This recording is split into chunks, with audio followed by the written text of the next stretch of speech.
champagne fun, or even Oasis or fan shop at 707-938-7277 or email info@stompersbaseball.com.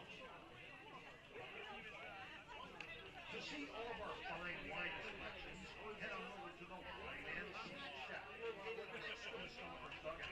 You'll find the best wines Santa has to offer, as well as soft drinks, snacks, and candy. The Wine and Snack Shack also has Stompers t-shirts, hats, and souvenirs. Short on cash? Don't worry. Credit and debit cards are gladly accepted at all locations.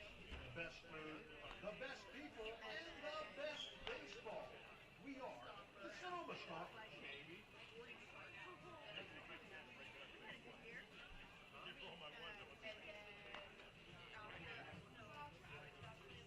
The Sonoma Stompers have partnered with Crandall Roofing.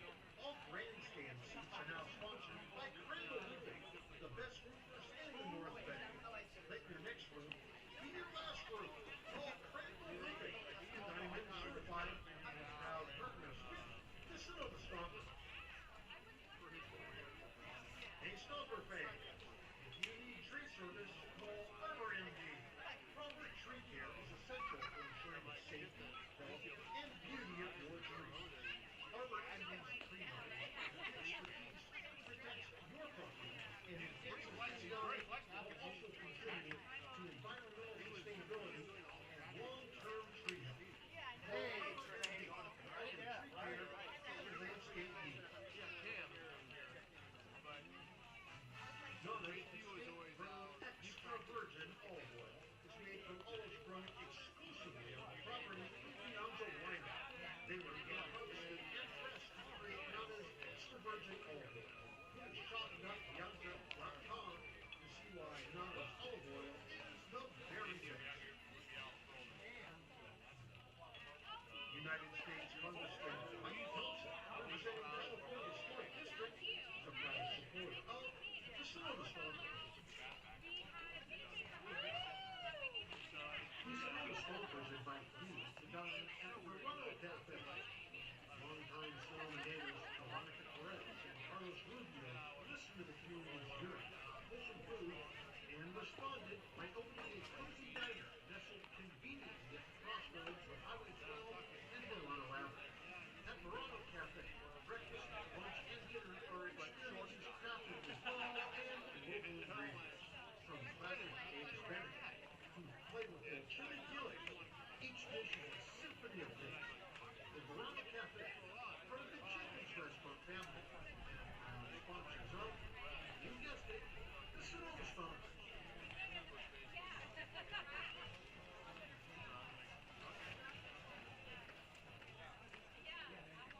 I can't believe this hush was taking us so long. Well, GMH. We were supposed to be here months ago.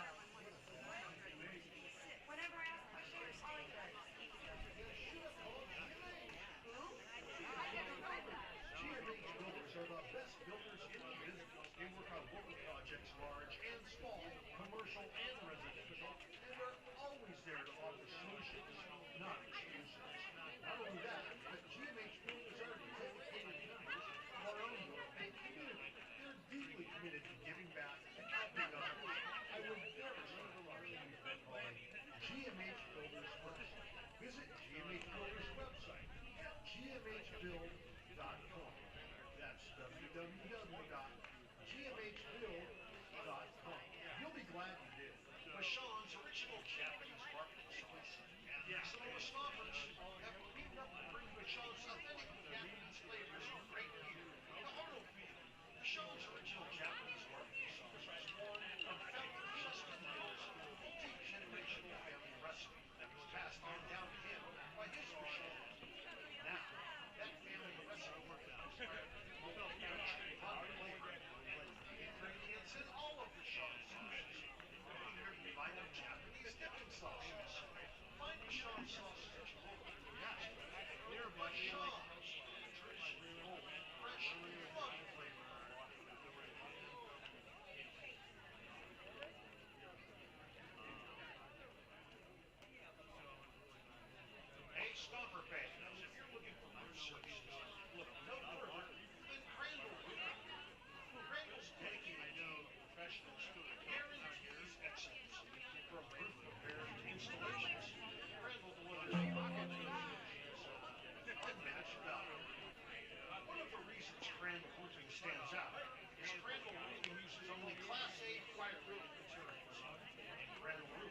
certified by the manufacturer to extend warranties to 50 years.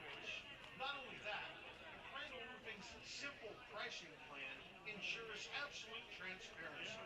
And with straightforward rates and no hidden fees, Crandall Roofing makes roofing solutions easy. Visit their website at crandallroofing.com or call 707-586-2500. Let your next roof be your last roof.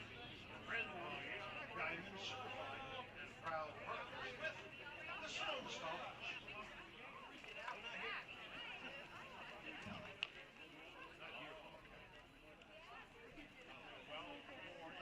Hey, honey, what company the neighbors use for their tree work?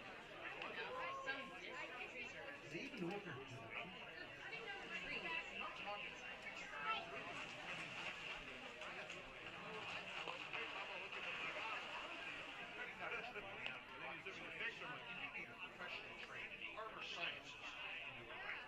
Call Arbor MD to make sure your tree is done with care and by a certified arborist. Arbor MD provides expert tree care, pruning, and pest control. Don't hire a discount tree service to save money. Hire a professional tree doctor. Hire Arbor MD. Go to arbormd.com or call 415-250-2002.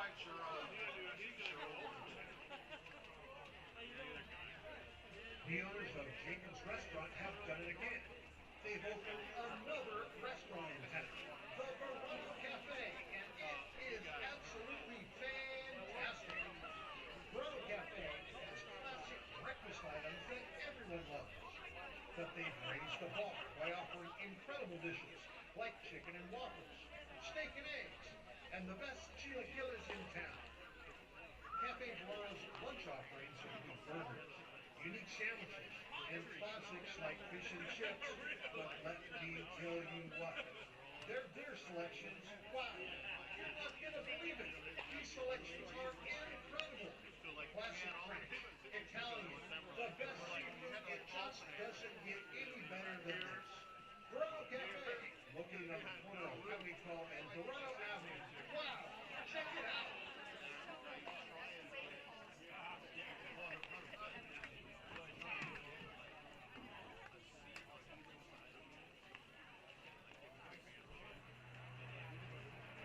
Baseball. Baseball's all about. Sonoma has a team that plays old school baseball. Oh, I love watching the game. I am a Sonoma Stompers faithful. This is what Stomper baseball's all about. Stompers, I'm telling you, I'm a Stompers faithful. The family, the friends, the food, the fun, it's all baseball. This is how baseball should be done.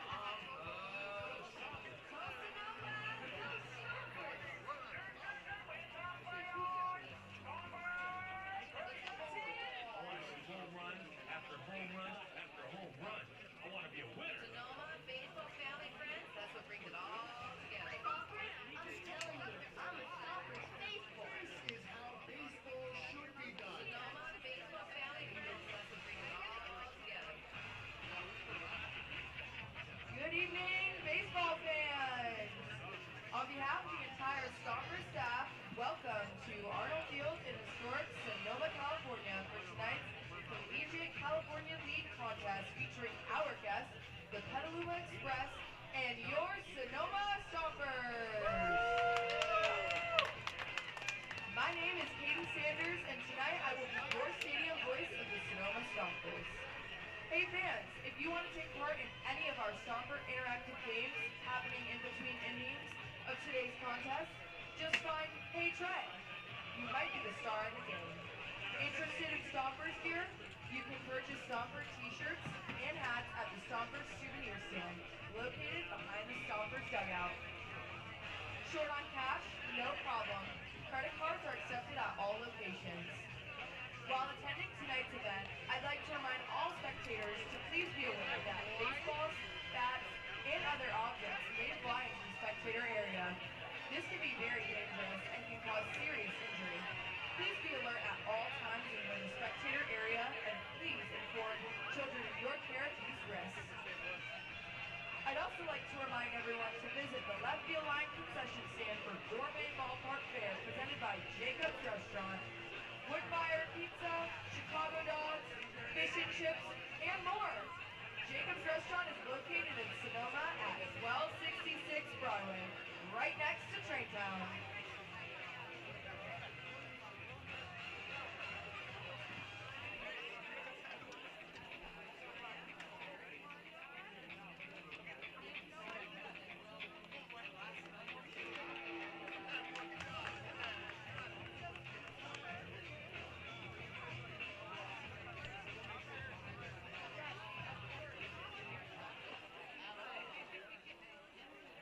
Now it's time to meet today's home run hero, brought to you by Bashan's Japanese barbecue sauce. Be the hero at your next barbecue. Use Bashan's original Japanese barbecue sauce.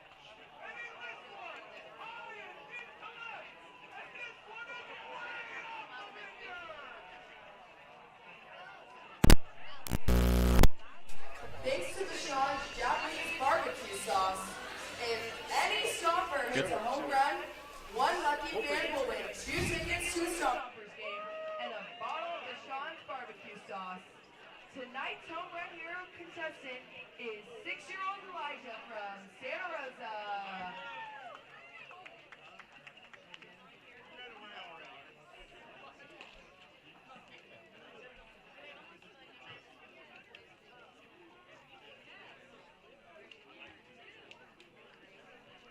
Starting lineup for Athletic Edge.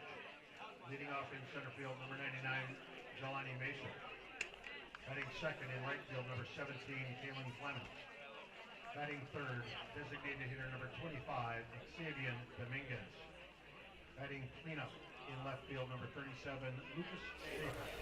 Welcome back to Arnold Field in Sonoma. The 2025 summer just got underway last night. That one, a Stomper loss. They look to flip the script tonight against the visiting Petaluma Express. I'm Kieran Costa, joined alongside by Roman Raffelli. And Roman, before we get into tonight's game, what went wrong last night? It looked like Sonoma and the home crowd had a nice little opening day win, a safe 3-run lead heading to the ninth. 7 walks turns to 9 runs, 0 hits in the Berkovich comeback. I mean, that's disaster like we haven't seen in a little while here at Arnold. Right, and that disaster came kind of out of nowhere. The Stompers held the lead the entire game, scored in 3 out of their first 5 innings, but the bullpen in that 9th inning just couldn't throw strikes. The 7 walks, like you mentioned, really attributed to the downfall of the Stompers in that 9th inning, and then couldn't get anything going in the bottom half, so it fell as an opening day loss, but credit Berkovich. They had a great 9th inning mindset. They were going to be patient at the plate and have a disciplined approach to the strike zone, and it led to a victory for them. And, I mean, command's an issue, especially at this level of the game, but what adjustments do you have to go through as a pitcher when you're out there? I mean, if you think about the situation Sean DeBoard was in, right? He redshirts his entire season. He hasn't been on a mound in over a year, and he walks the first 3 hitters. That has to be the loneliest place on earth. Right, and he's got to find a way to, minimize the mental damage there. You walk the first guy, shake it off, get back to it. All you need is a ground ball. Your infield can turn too, more than capable of that. But then as it goes, it just snowballed and snowballed, and it seemed like he was really in his own head about that. Couldn't get out of the hole he was digging, and ultimately got out of control. Wasn't all bad for Sonoma last night. I mean, you want to win, and you're coming off a season where you lost just 2 out-of-league games all year. You already have half of those losses down in only one night, but 10 hits on the offensive end. Nick Sebastiani looks to have picked up in mid-season form like last year. Anthony Shepler, your Ohio State kid who hadn't played all year down at The Ohio State University, he triples. He's on base 3 times, and a big thing, the defense. It's a very hard field to play at defensively. Good offensively, good defensively, and really just one bad inning. What big takeaways or big positive takeaways did you have from last night's contest? Yeah, the whole offense up and down the lineup really pitched well, or hit well, Even the guys coming off the bench put up some good ABs, were pretty disciplined, had a good approach for the most part, and then the standouts like you mentioned, the Shepler, the Nick Sebastiani. Colton Boardman had a solid night himself, but really just need to score. They didn't score in the last 4 innings of that game and only scored in 3 innings total. So they got to continue to just play small ball, find and scratch their way on the scoreboard, because ultimately while the bullpen blew it late, they didn't have a lot of offensive support through the last half of that game. Yeah, you go back to that 8th inning last night. The Stompers loaded the bases with 1 out, and then Sebastiani strikes out, and Pulowski pops out. And in the moment, I mean, we're up 3, we're going to the 9th. The pitching had looked great all game long. It's moments like that. Situational hitting was a problem for the Stompers last year. You get runners in scoring position, you have to drive them in.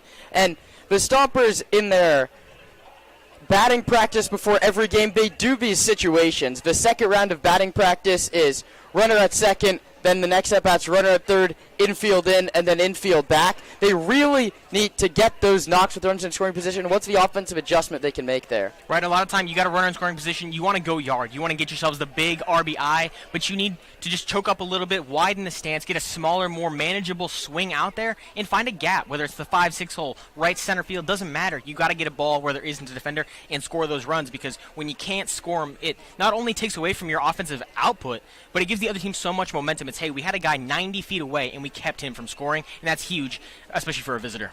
Let's move to today's contest. Devin Laginto, a guy that just had 1 appearance his college season at Grand Canyon. He takes the mound for Zach Pace and the Stompers. And I did this with Coach yesterday.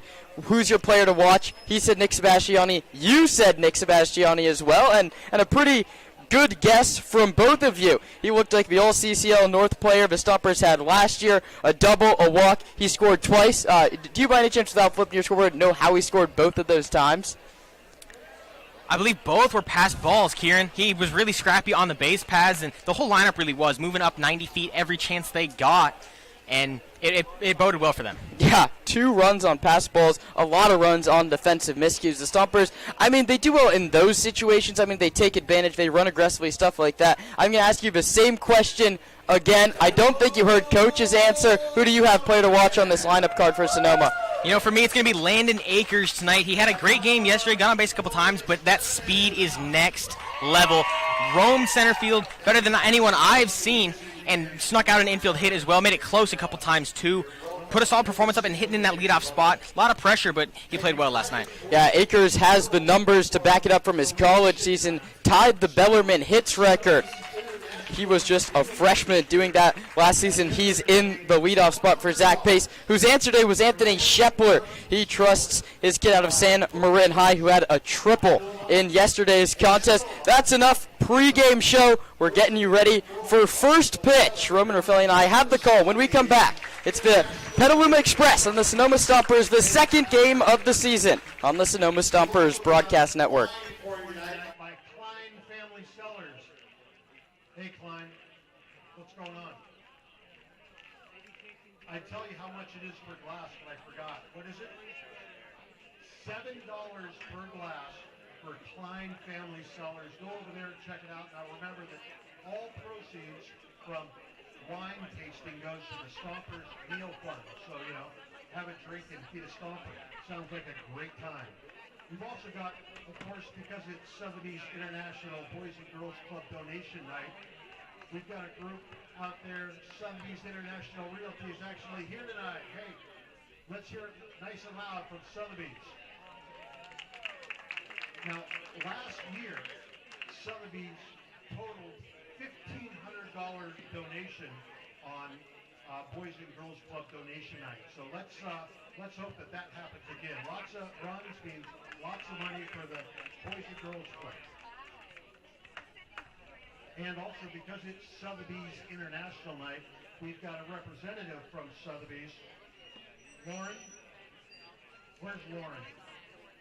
Come on out, Lauren. How you doing? Fantastic. Hey, Connor. This is Connor. Connor is a catcher at Bellarmine University, and he's going to catch your first pitch, all right? So now you could go all the way to the top of the mound, or you could wherever you want. Now everybody over there at Sotheby's, is she going to throw a strike, yes or no? They say yes, so let her rip.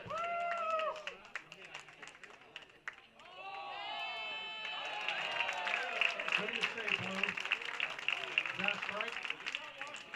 Connor calls it a strike. Fantastic job. That ball's for you, and we appreciate everything Sotheby's International does for the Stompers and for the Boys and Girls Club. Thank you so much. You're welcome. All right.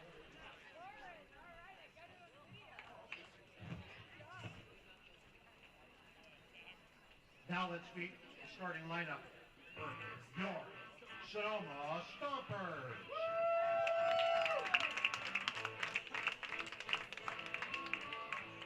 Leading off for Sonoma, from Bellarmine University, playing center field, number 33, Landon Akers.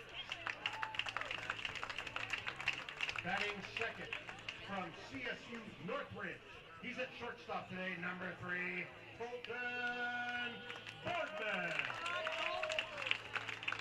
From Santa Rosa Junior College, batting in the 3 spot, left fielder number 6, Nick Sebastiani. From Pepperdine, batting cleanup, designated hitter number 46, Esteban Sepulveda. Batting fifth, from the Ohio State University, third baseman number 6, Anthony Scheffler. From College of San Mateo, batting 6th, right fielder number 12, Kieran Baker. Batting 7th, from Modesto Junior College, second baseman number 19, Adam Al Harvey. From CSU Monterey Bay, batting in the 8th spot, first baseman number 45, Paul Mizzou. Batting 9th, from Bellarmine, he's catching today, you've already met him, number 9, Connor Pawlowski. And starting at pitcher for the Stompers, from Grand Canyon University, number 18, Devin Laguinto.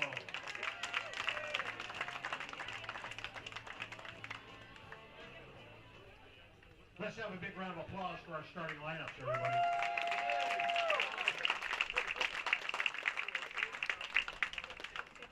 Now, ladies and gentlemen, we have a very special singer here today for our national anthem. His name is Colin McAdoo, and he is with Transcendence. He was here last year, did a fantastic job, and he's back. So, ladies and gentlemen, at this time of you, please rise while we honor America with the singing of our national anthem. Please welcome Colin McAdoo.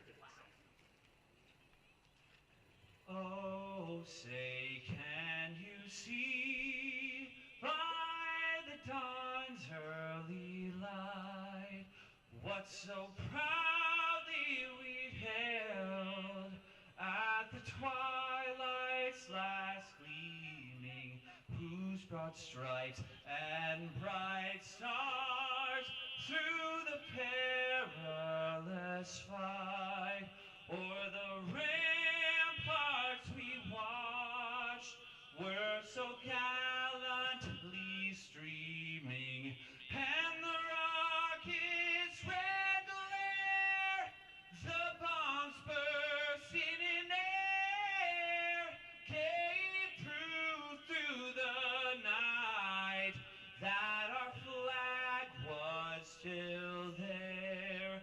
Oh, say does that star-spangled banner yet wave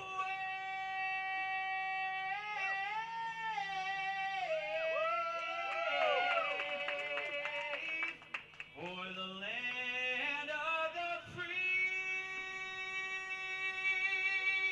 and the home of the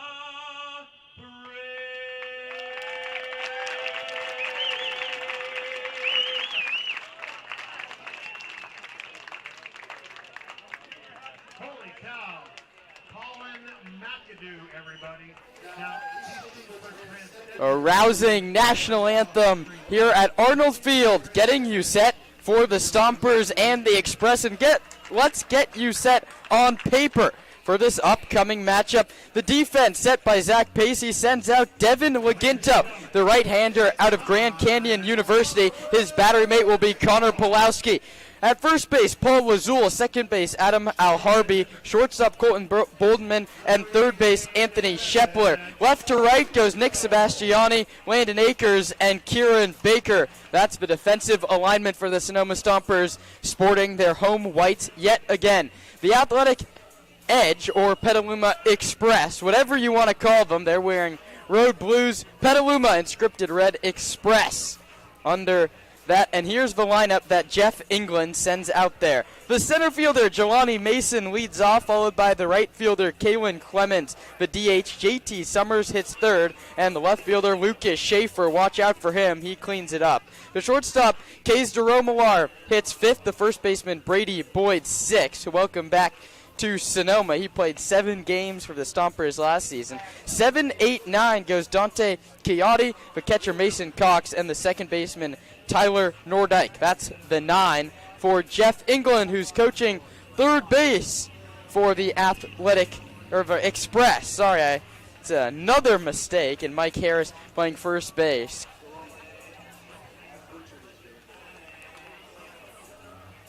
Jelani Mason, sporting the number 99, gets ready to dig in from the left side. Devin Laginto, the righter out of Grand Canyon, the righty, is ready. Laginto's ready. Mason's ready, and the first pitch is low for ball 1. Now batting number 19, Jelani Mason. First pitch at 6:12 here in Sonoma. Laginto works quickly and pours it in there. The count's 1-1.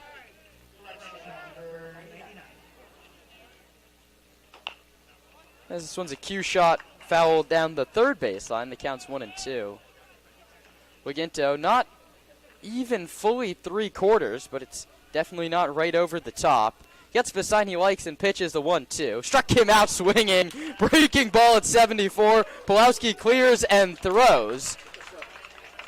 No better way to start the ball game. It's a strikeout. It goes 1-3, and that's the first one of the day for Devin Laginto. Nice breaking pitch, 74, just bottom dropped out of that one. That one just rolled off the table, and a great start. You can't ask for anything better than a strikeout in the leadoff spot. His first pitch misses to Kalen Clemens. He's working very quickly here in the top half of inning number 1. This one's fouled at home plate. The count's 1-1.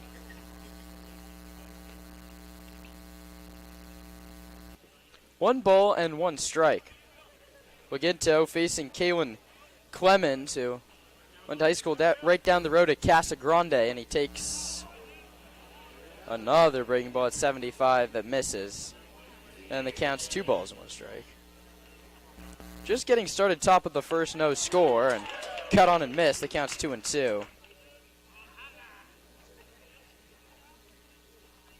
The 2-2 home. Low outside, and the count's full 3-2. 3-2 home. Bounce foul at the plate, and we'll do it again. Laginto gets the ball, and he's ready to go. So they're trying to work fast here, set the tone for this entire game. Hitting room in right center. The 3-2 pitch. Missed off the corner at 87.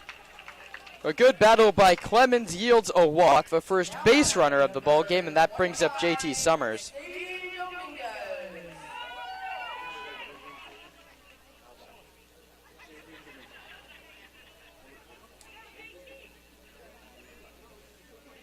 That's the DH. JT Summers awaits and takes low outside, 1-0.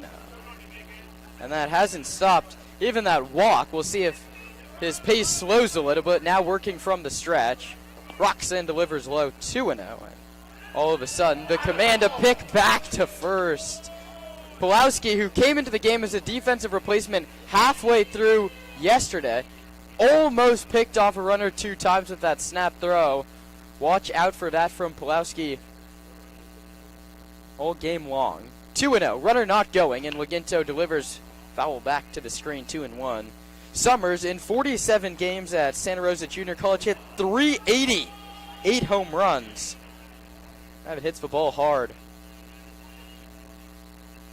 But 2-1 home.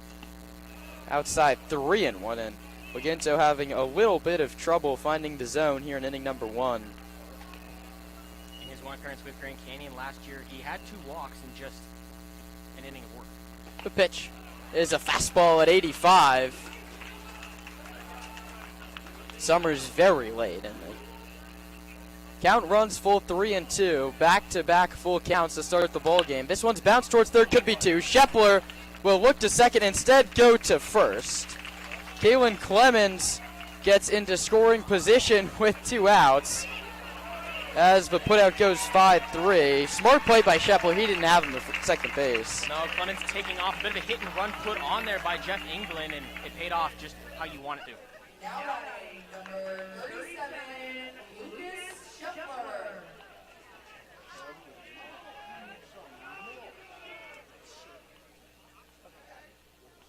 Time is called.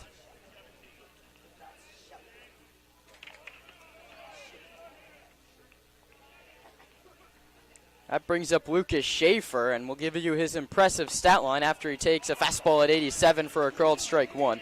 At Oklahoma Baptist, 44 games, 323 average, a 439 on base. He had 12 baseballs over the wall.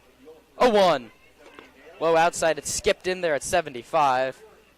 A nice pitch mix in the early going from Leginto. 1 ball, 1 strike, 2 outs. Here in inning number 1. The 1-1 is low. That's a fastball. Pulowski keeps it in front. It's 2-1. Mason struck out. Clemens walked. He moved to second base on the JT Summers ground out. And now Lucas Schaefer, if he can find the outfield grass, can give the Express a 1-0 lead.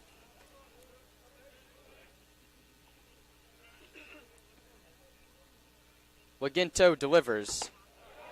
That one's in there. The count's 2-2. 84 on that fastball.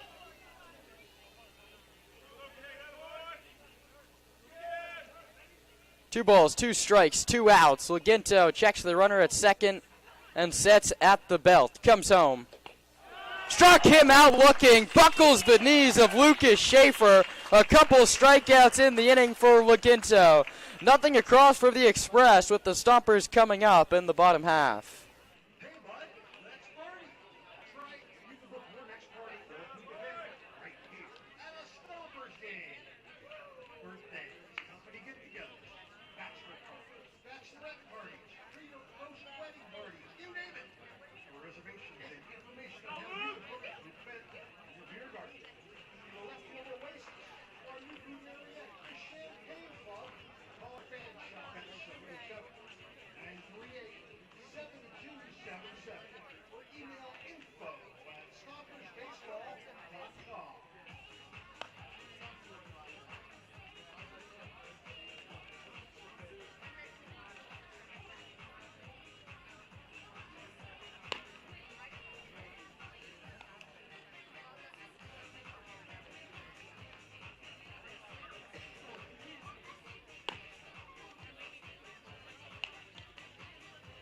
Starting at pitcher for Petaluma, number 13, Luke Dillon.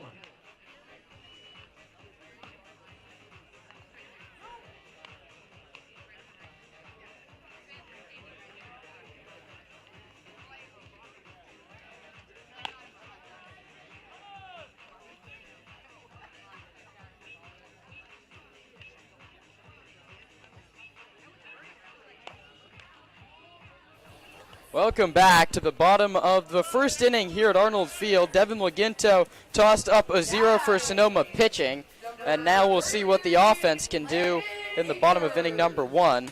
It's Landon Akers, Colton Boardman, and Nick Sebastiani. We'll give you the rest of the lineup after Luke Dillon's first pitch.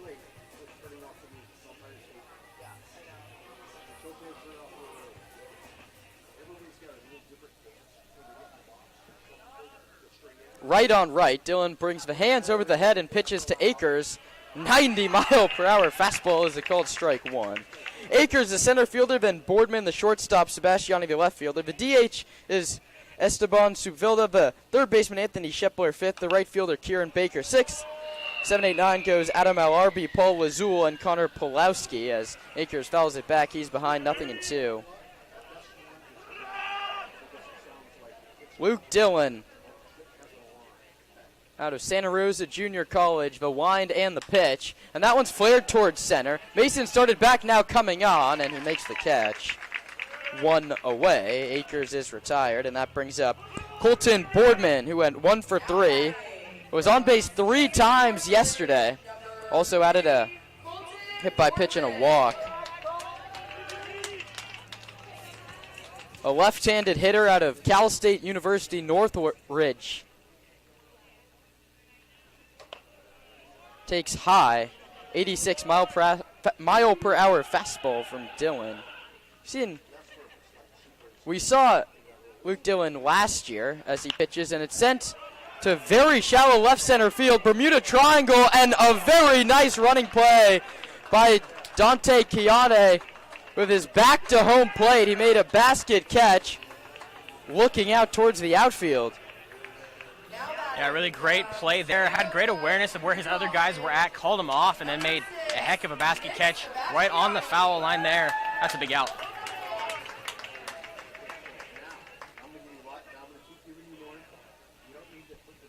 The pitch is lined towards second. Raging over and making a leaping play is Tyler Nordyke. He just took a hit away from Nick Sebastiani.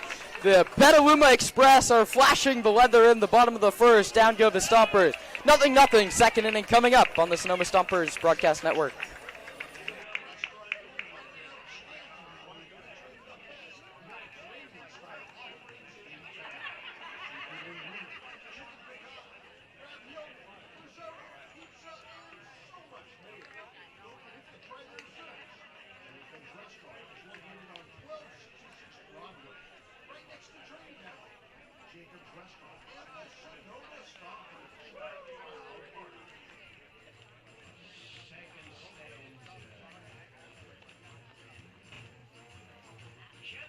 Hey kids, if you want to race rawhide, meet me over at the first base dugout right now. It's almost time for the rawhide race.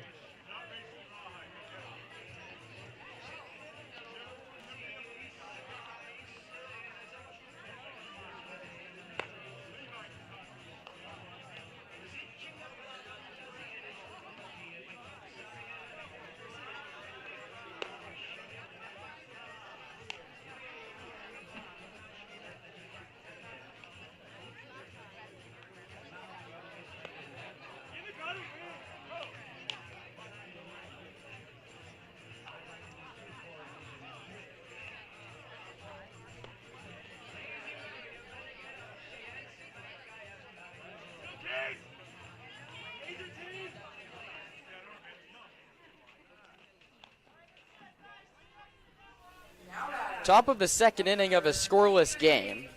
Both teams went down reasonably quietly in the first inning. That brings up Case DeRomeler. Santa Rosa Junior College played 44 games, so got a lot of run. And he takes a first pitch slider. Finds the outside corner at 73. A nice breaking ball to open up the inning.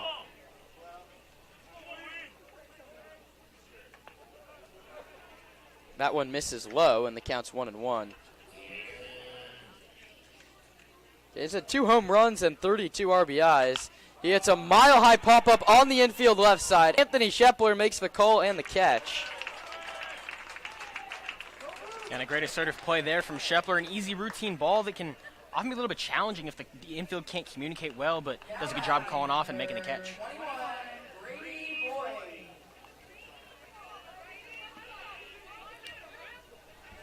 And that brings up Brady Boyd. Takes low ball 1, a fastball at 85. Boyd redshirted last year. This is his second year with the Petaluma Express. 1-0. Junk ball in there, 1-1.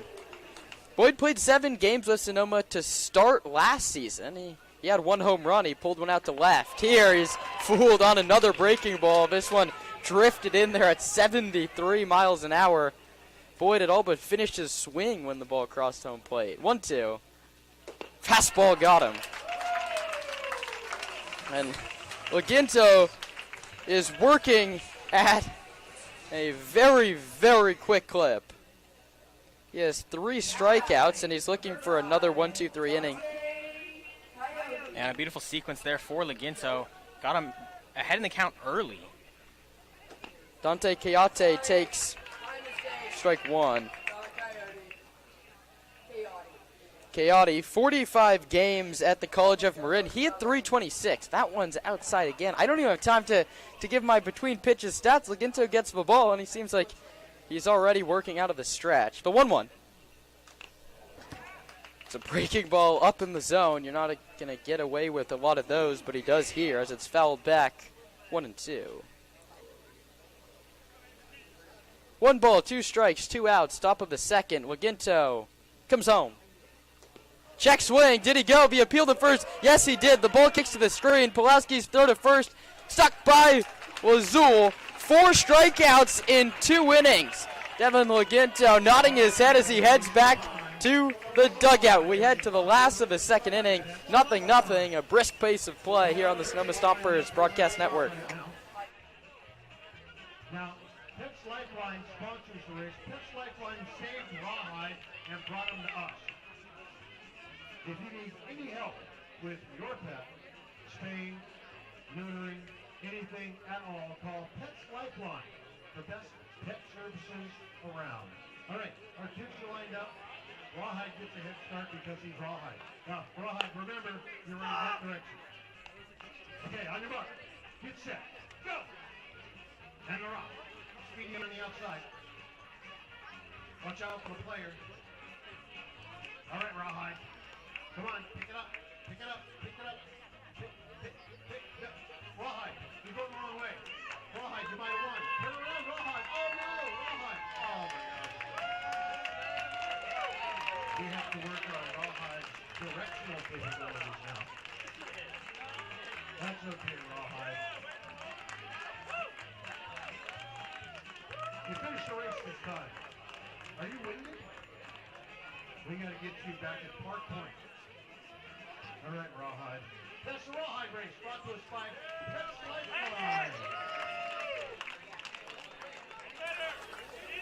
Bottom of the second inning, and we'll tell you a little bit more about Luke Dillon as he warms up. We didn't have time for anything during the Stompers at-bats in the first inning. Fly-out, pop-out, line-out, and it seemed like it was done on just 5 or 6 pitches.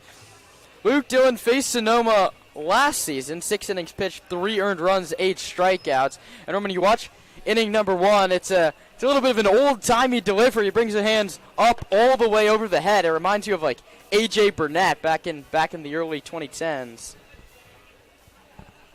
Yeah, great pitcher and got a lot of help from his defense there in that first inning. Coyote make a great play, and then Nordyke practically took away a single from Nick Sebastiani to end that inning. Esteban Sepulveda digs in from the right side. He started at catcher yesterday. He went 1 for 3. He gets the nod at DH tonight for Zach Pace, who pitches low outside as he looks down towards his third base coach, Dave Hoke. Jacoby Heyer coaching at first base. Zach Pace, the skipper, enters year 7.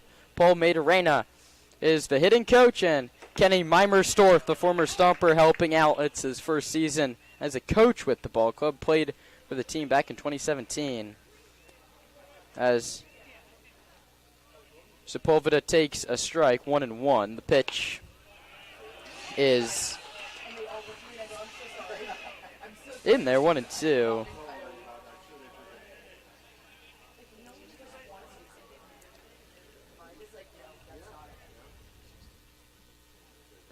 That one is low, 2-2.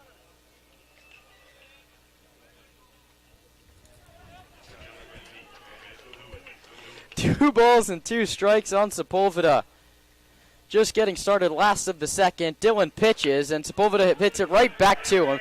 Dillon takes it halfway, underhand tosses to the first baseman, Boyd, but put out goes 1-3, and there's one away. That brings up Anthony Shepler.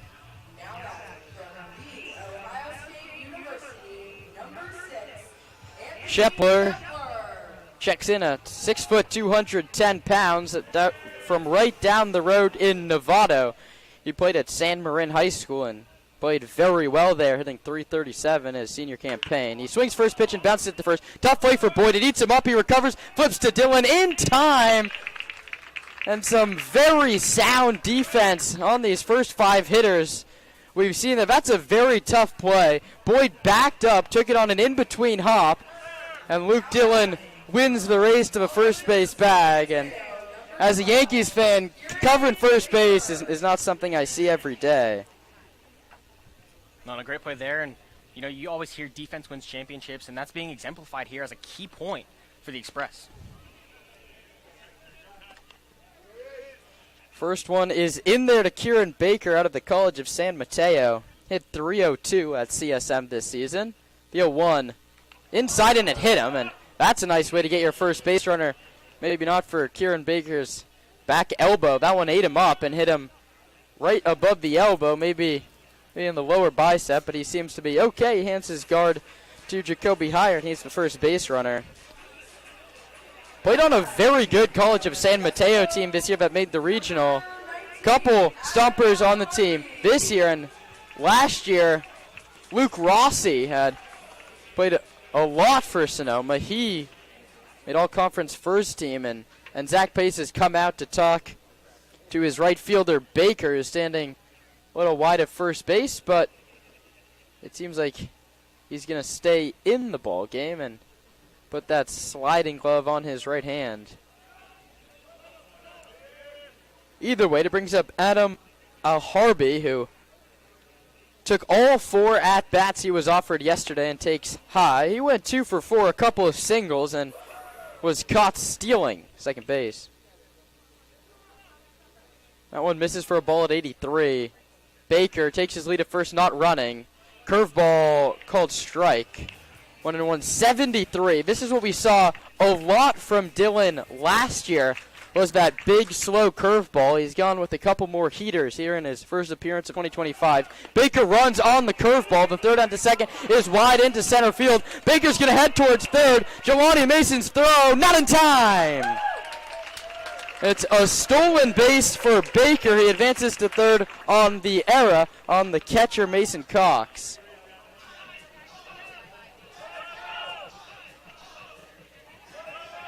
First stolen base of the season for Baker. That goes as an E2. The 2-1 home. Swing and a miss on that one at 79. The count's 2-2. The Stompers all of a sudden have a runner at third base. You love to drive him in, and Stomps love scoring on those pass balls. Mason Cox has to keep everything in front. 2-2 home. Low outside filler up 3-2. And this is exactly one of the situations we talked about in the pregame that the Stompers weren't always able to take advantage of last night. You got to score this run. Payoff delivery. Dillon gets Al Harby swinging on a high fastball, and he's fired up. 2 in the books for this one. We're scoreless as we head to the third.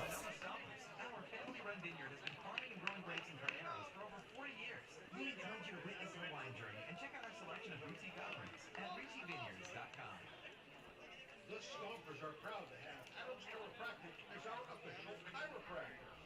Keeping our players healthy and in the lineup is our #1 priority. And Adams Chiropractic is right there every step of the way. Thanks to Dr. Florence Adams. Ladies and gentlemen, now over here at the Klein Family Cellars table, and they are pouring ice-cold Contra Costa County Dry Rosé.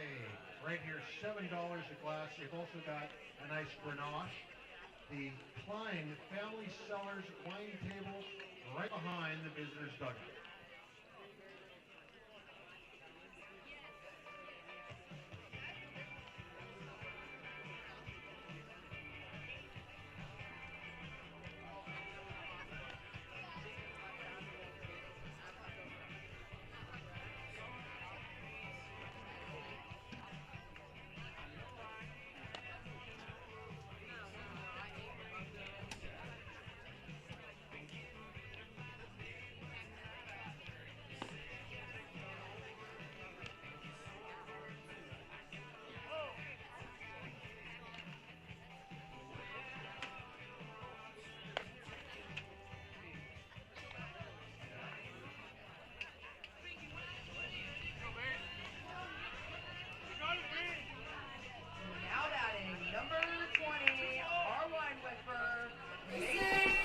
Mason Cox, the catcher, leads off the top of the third inning, and there's a little roar from the Stompers crowd in attendance as he's tonight's wine whiffer at Arnold Field, and that's not a strikeout. It's bounced weakly on the infield, and it's going to be an infield single.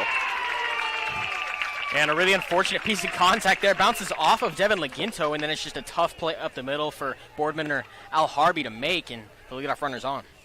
Yeah, it looked like it was going to be Boardman's ball ranging up the middle. It kicks off Laginto and bounces towards the second baseman, Al Harvey. It's a single for Cox, the first hit of the ball game for either squad. And that brings up the 9-hitter Tyler Nordyke. Way outside, a very nice pickup by Connor Pulowski. A backhand pick like a first baseman. That pitch was well into the right-handed batter's box. Connor Pulowski's been dynamite behind the plate, and in the 6 innings we've seen him there. This one's in on the hands, fouled back to the screen. The count's 1-1.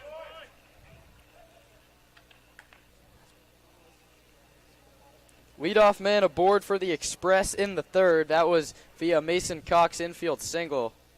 1-1. Runner bluffs, doesn't go. Fastball at 85 finds the outer edge. 1-2.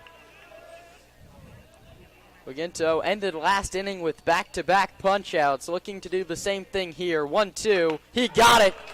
Fouled into the glove of Pulowski. That's 5 Ks the first time through the order. 4 of them have come swinging like that one does there. Back to the top and Jelani Mason, and you guessed it, he was a strikeout victim his first time up.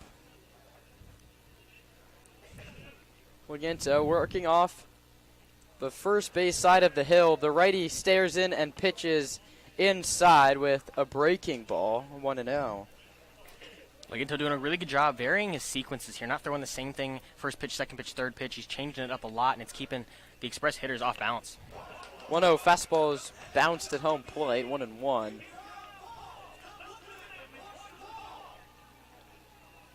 Kalen Clemens, who walked, is on deck. Mason hit .467 at Sonoma State. This one's bounced towards first, could be 2. It eats up Lazul. He steps on the bag and throws it wide on the turn. So the putout goes 3 unassisted. Lazul didn't pick it up cleanly. To second base goes Mason Cox, and there's a runner on second with 2 men out for Kalen Clemens. Now batting number 17, Adrian Clemens. This is the second at-bat with the runners in scoring position for the Express today. Schaefer struck out swinging with the runner on second in the first inning. This fastball at 87, which is one of the harder ones we've seen from Laginto. Misses in off the corner. 1 ball and no strikes. Right on right. Laginto comes home. And a spinner hit him in the front elbow guard. That one doesn't hurt so much. Those are the ones you like as a hitter, one of the easier ways to get to first base. It clips off his guard, and that brings up JT Summers. Yeah, and Kalen Clemens now been on both at-bats and 2 free passes, a walk in his first AB and a hit by pitch in his second. The Express going to look to take advantage of that. 2 on, 2 out. Laginto in a spot of trouble for the first time, and he starts off Summers with strike 1. Summers, a tall right-handed hitter. Hit .380 at Santa Rosa Junior College last year, looking for an RBI. The 0-1 is hit high but foul down the first baseline, well out of play. 0-2, and Laginto, who already has 5 strikeouts, looks to work now a 3rd straight scoreless inning if he can get a 3rd strike here.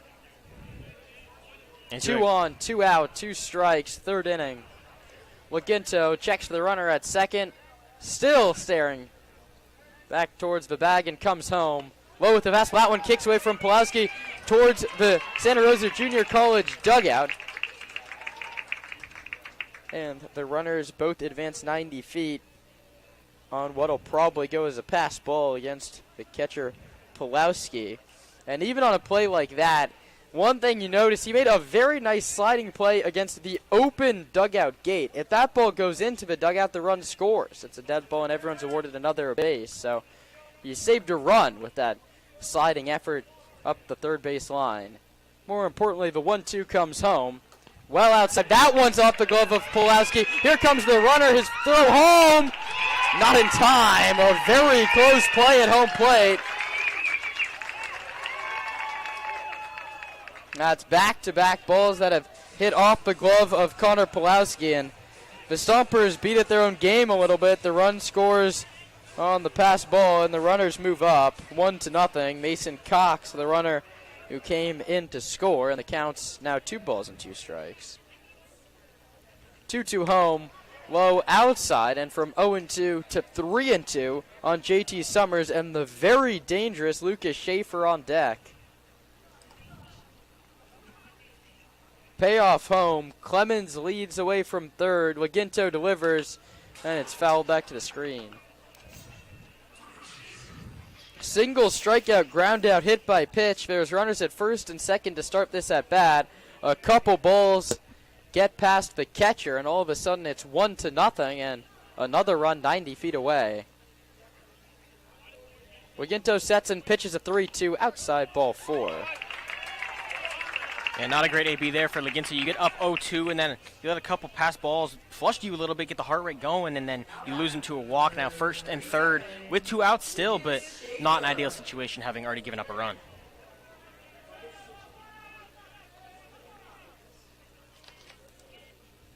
Brings up Lucas Schaefer, swings first pitch and sends one towards very shallow left. Boardman going over the shortstop. Out goes the third baseman, Shepler, and he dropped it.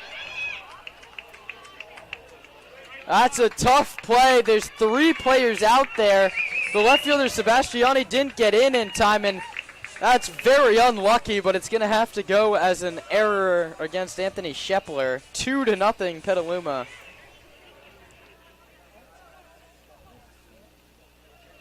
Clemens scores. Summers goes first to third, and all of a sudden this inning could get out of hand if Kays DeRomular could get a 2-out knock.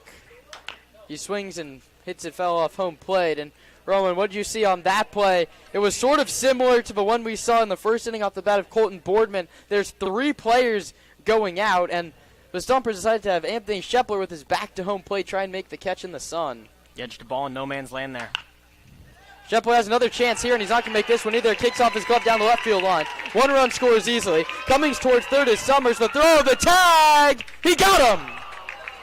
A very nice play by Nick Sebastiani, and Jeff England, the third base coach, is irate. He's in the face of the home plate umpire, came down the line, and he follows him back towards home, livid with the call. The run scores on the play. It's 3-0 Petaluma, but the inning is over. So on the inning, it's 3 runs on 2 hits, and in the end, 1 left. We'll go through what was a confusing inning out points when we return for the last of the third on the Sonoma Stompers broadcast network. Get set. Go! Here they are. Randall Roofing sponsors the sack race. Let your next move be your last move. Call Randall Roofing. We've got a clear leader in front, but on the outside, we've got a couple challengers. But no, hey, Rawhide, I said you were the finish line. Okay, we got a winner. It's between second place, Paul, and our late entrant, third place. That's the Crandall Roofing Sack Race. Call Crandall Roofing for anything you need with your roof. CrandallRoofing.com.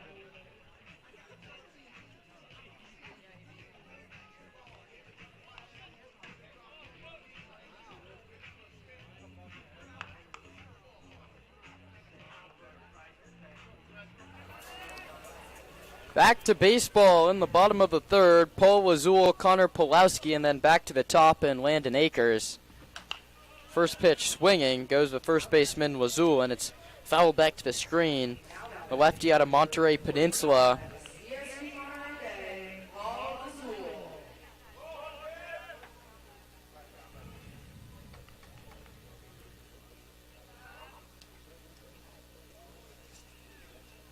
The 0-1 coming from Dylan. Rocks and fires low. Kick straight to Connor Pulowski, and the Stompers on deck circle down the first base line. And Sonoma gave up a crooked number in a blink of an eye. Devin McGinto was cruising on through, and then back-to-back pass balls and an error, and the inning sort of unraveled from there. Fastball at 85 misses off the corner. And what do you think about the call on the play there at third base? Jeff England, the third base coach for the Express, did not like it. He didn't like it, but it looked like it was a pretty close play there, and tough to tell. Scheffler pretty confident on the tag. 2-1 check swing by Lazul, who was happy for a second when he knew he checked his swing, but wasn't happy when it was called a strike by the home plate umpire. The count's 2-2. 2-2, low with a fastball at 86 as the "We Will Stomp You" chant breaks out, trying to will on these Stompers. It's early in this one, but you can't fall behind too much. You don't want to start the year with back-to-back losses, especially in out-of-league play. Zach Pace looking to pull together back-to-back 30-win campaigns. 3-2, struck him out on a curveball. Cox clears and throws to Boyd. It's the second strikeout for Dylan.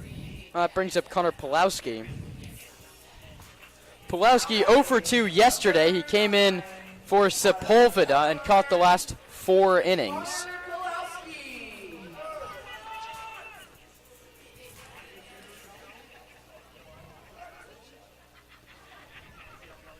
One out. The 9-hitter Pulowski waits.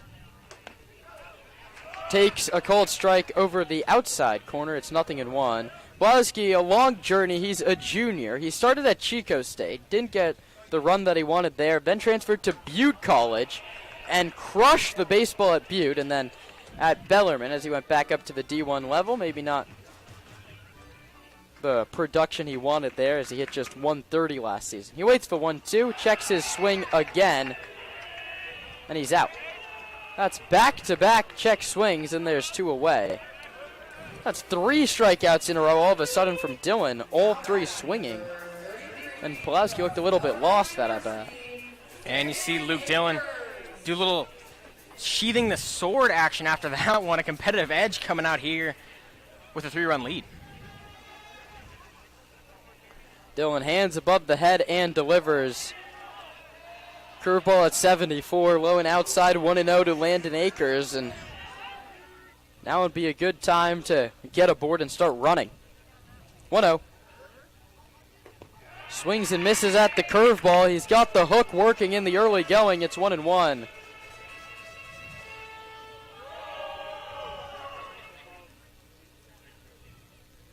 One ball and 1 strike. The pitch.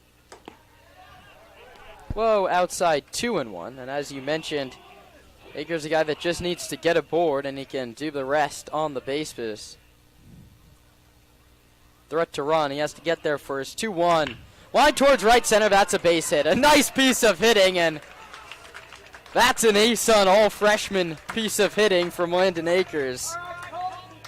Waits back. Drives it the other way.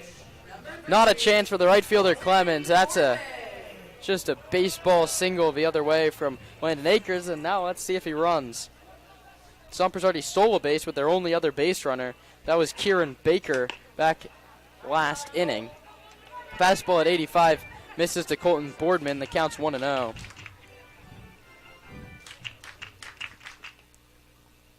One ball and no strikes. 3-0 Petaluma in the second.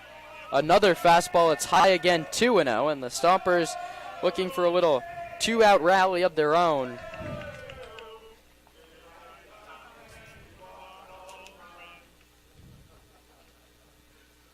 Two to nothing Boardman, and he pops it up on the infield. The pitcher, Dylan, makes the call and the catch, and he just flips it back on the hill and walks back to the dugout after turning in 3 shutout innings against the Stompers.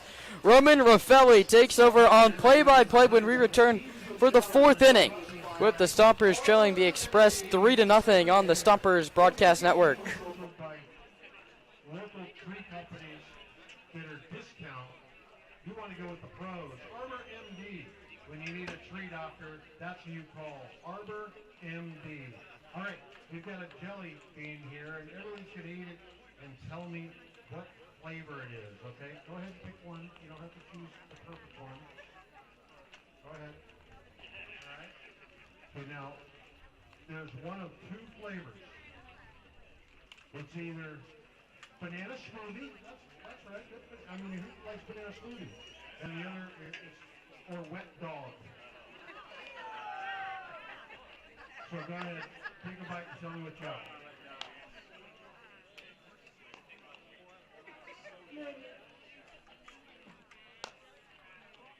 Wet dog.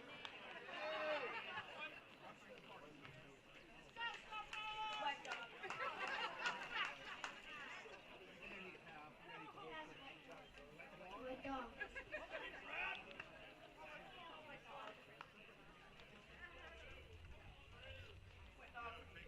Well, we got lots of wet dog around here. Hey, Luke, want a bite?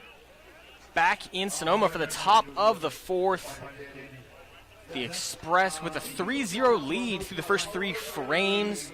Small balled their way to 3 unearned runs in the top of the third, and now Brady Boyd stepping in quickly ahead 2-0. 21, Brady Boyd. Working quickly, Lagunto gets a strike in there, sent into center field, into right field, and coming on to make the catch is Kieran Baker for the first out of the top of the fourth.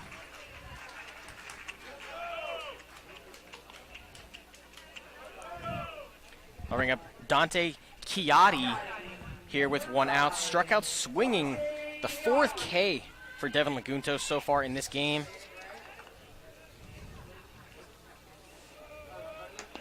First pitch he sees misses outside and low. Nick Haas up in the bullpen for the Stomps. And chops that one foul towards the Express dugout.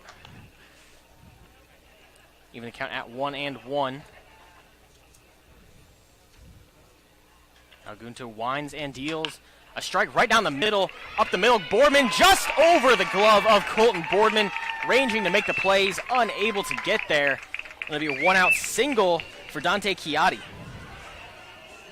Now batting, your wine whipper tonight, number 20, Mason Cox. And batting for the second time in as many innings, Mason Cox had a single on the infield and scored in that 3rd inning.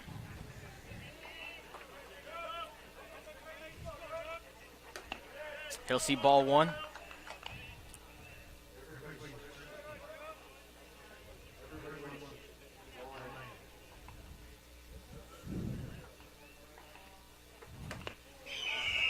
And Mason Cox swings and misses. A fastball there. The count even at 1-1. The 1-1 pitch. Foul tipped into the glove for strike number 2. Lagunto, who fell behind in multiple counts last inning, doing a good job getting in front and staying in front here in the 4th. Outfield playing him just 1.5, 2 steps to pull. And the 1-2 to Cox. Fouled back. We'll do it again.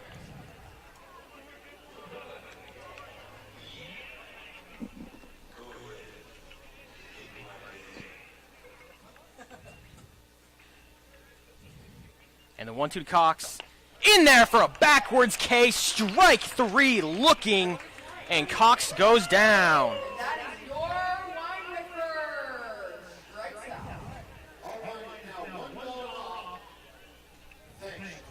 That'll bring up Tyler Nordyke. Batting from that right side. Struck out in the 3rd. And he'll watch a low ball 1. Tyler Nordic.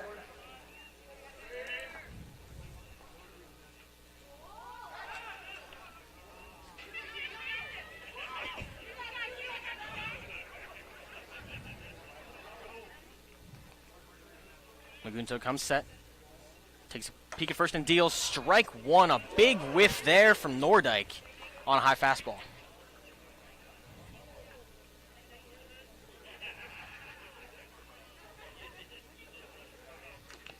And swings at that one. Tips it off.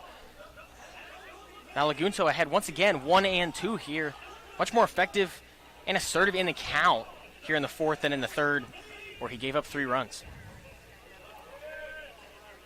And the 1-2 fastball in and low, even count at 2-2.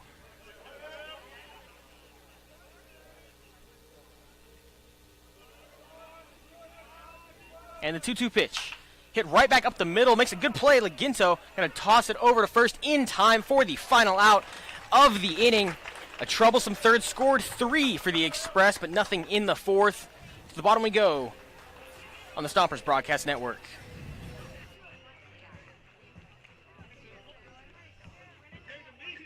All right, ladies and gentlemen, it is time for the Margarita matchup brought to us by Flybird Margaritas.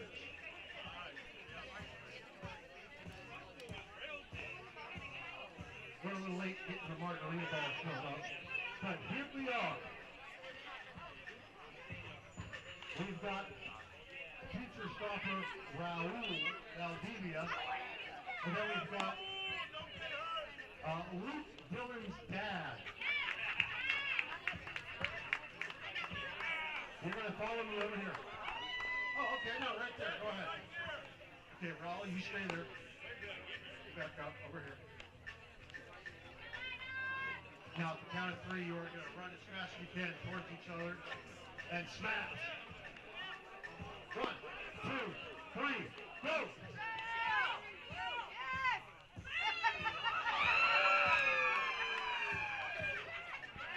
Okay, that's number 1. Go ahead, do it again. 1, 2, 3, go!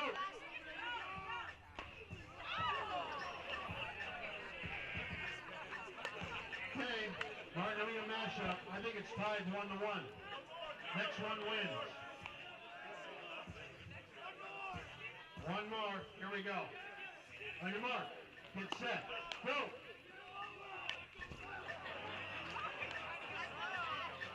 All right, I declare Raul the winner.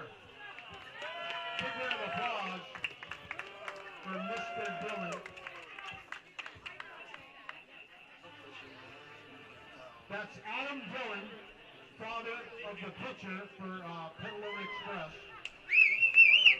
and Raul Valdivia. Back here in Sonoma for the bottom of the fourth inning, the Stompers trailing the Express 3-0. After 3.5, it'll be Nick Sebastiani, Esteban Sepulveda, and Anthony Shepler due up, heart of the order for the home team.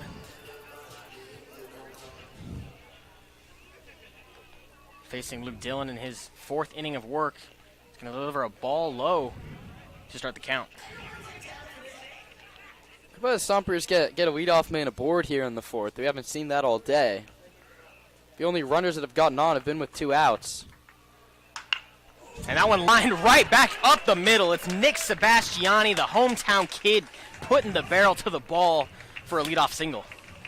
Yeah, Nick Sebastiani didn't play at all. He completely redshirted his freshman year at Santa Rosa Junior College, but I talked to Zach Bays early in the offseason and then before the game yesterday, and he said, I've seen the work Sebastiani's been putting in. He's a lot stronger. He's in a lot better shape than he was last year, and Zach Bays very high on Sebastiani, and all the coaches were shocked that he didn't get the run at SRJC and had a heck of a season with Sonoma last year. As teammate Esteban Sepulveda will take strike 1 there. Another situation here we talked about in the pregame. Sonoma's got to be able to generate some offense here. They got to small ball their way out of this 3-run hole they find themselves in early. That one lined right back up the middle. Got double play written all over it. The flip to second. The turn in time. And the Express turn it 6-4-3.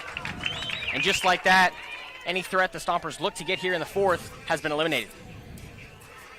Now batting from the Ohio State University, number 6, Anthony Shepler. And now Anthony Shepler steps in from the left side. Had a good night last night, a triple that scored a pair.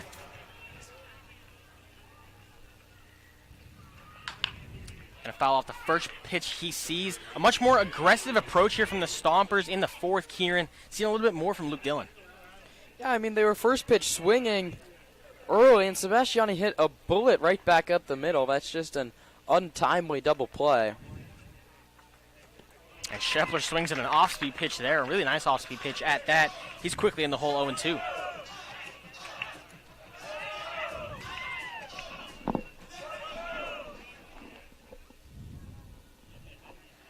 Now the 0-2 to Scheffler. Swung on and missed, strike 3. Another great inning for Luke Dillon as he sets him down in order. The leadoff single doesn't matter. We'll go to the top of the 5th, 3-0 here on the Stompers Broadcast Network. If you need the right piece of equipment, call Presto Rents, 19 locations in the Bay Area, including Napa and Santa Rosa. So everybody up.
Now pitching for your Sonoma Stompers, number 39, Nick Haas.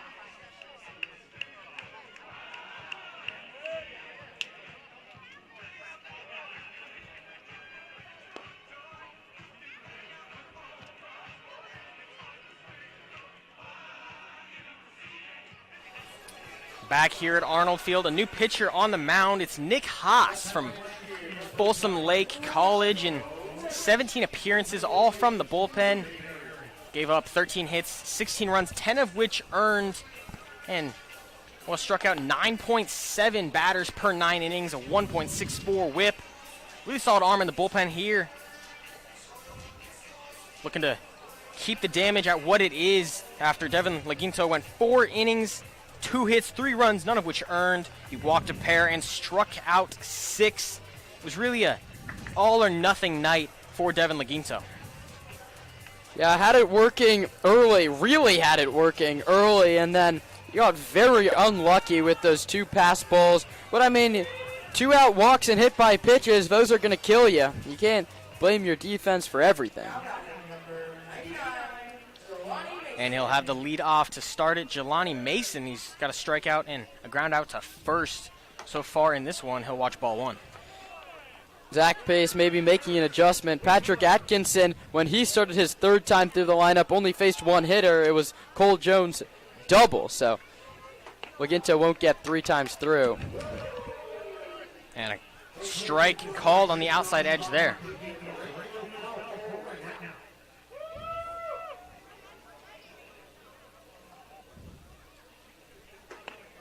And that one in the same spot, same call. It's strike 2.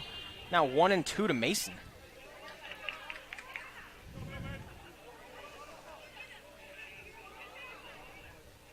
Got to get through this top part of the order. Haas winds and deals the 1-2. Swung on and missed. Dropped by the catcher, so to 3rd down to 1st.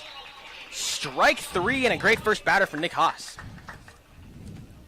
Now batting, number 17. That'll bring up Kalen Clemens. Served as the 2nd run scored for the Edge. Has a walk and a hit by pitch so far in this one.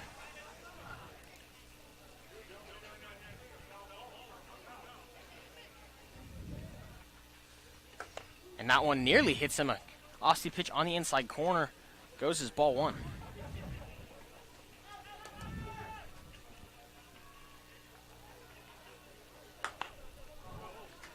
And that one in there outside 85-mile-an-hour fastball there. 2-0. The count to Clemens. That one finds the zone, is hit down to shortstop. A jumping Borden has to make the catch in time on the throw across the diamond. A tricky play there, Kieran, but some great defense. We talk about it all the time. It's a very difficult infield to play here at Arnold Field, and Boardman's never played it before, but he's clearly putting in the work. He was the first guy here the last 2 days taking ground balls out at shortstop with Dave Hoke before anyone else was even at the ballpark. I came here around 1 today. He was the only guy here taking defensive reps out at shortstop. Brings up JT Summers with 2 outs. The DH tonight. 0 for 2 with a walk and a run scored. The 1-0 pitch he sees catches the zone on the outside corner for strike 1. Haas, like Laginto, working quickly. He delivers the 1-1. Another off-speed pitch on the outside corner. Doesn't quite get there.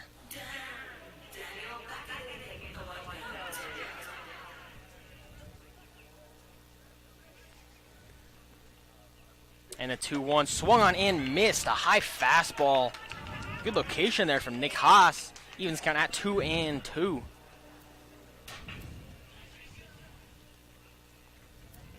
Haas steps off. Licks the hand and re-grips the ball. Gets his sign, winds, and deals the 2-2. Bounced in the dirt. We'll have a full count coming up.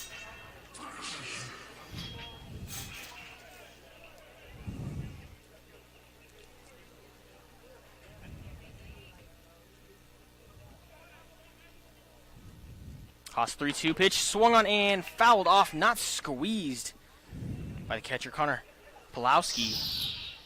And we'll do it again.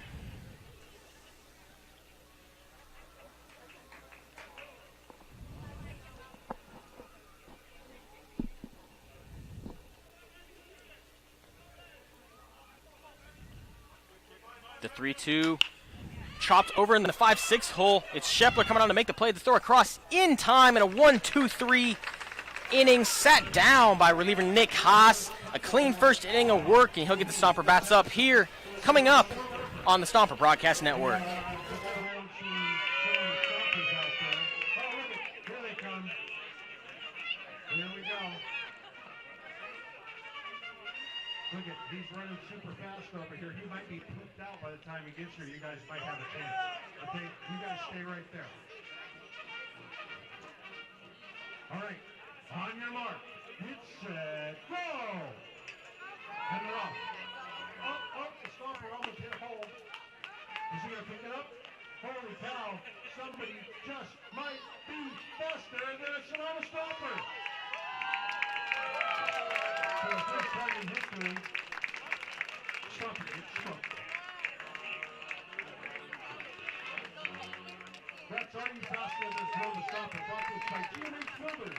GMH Builders located right here in Sonoma.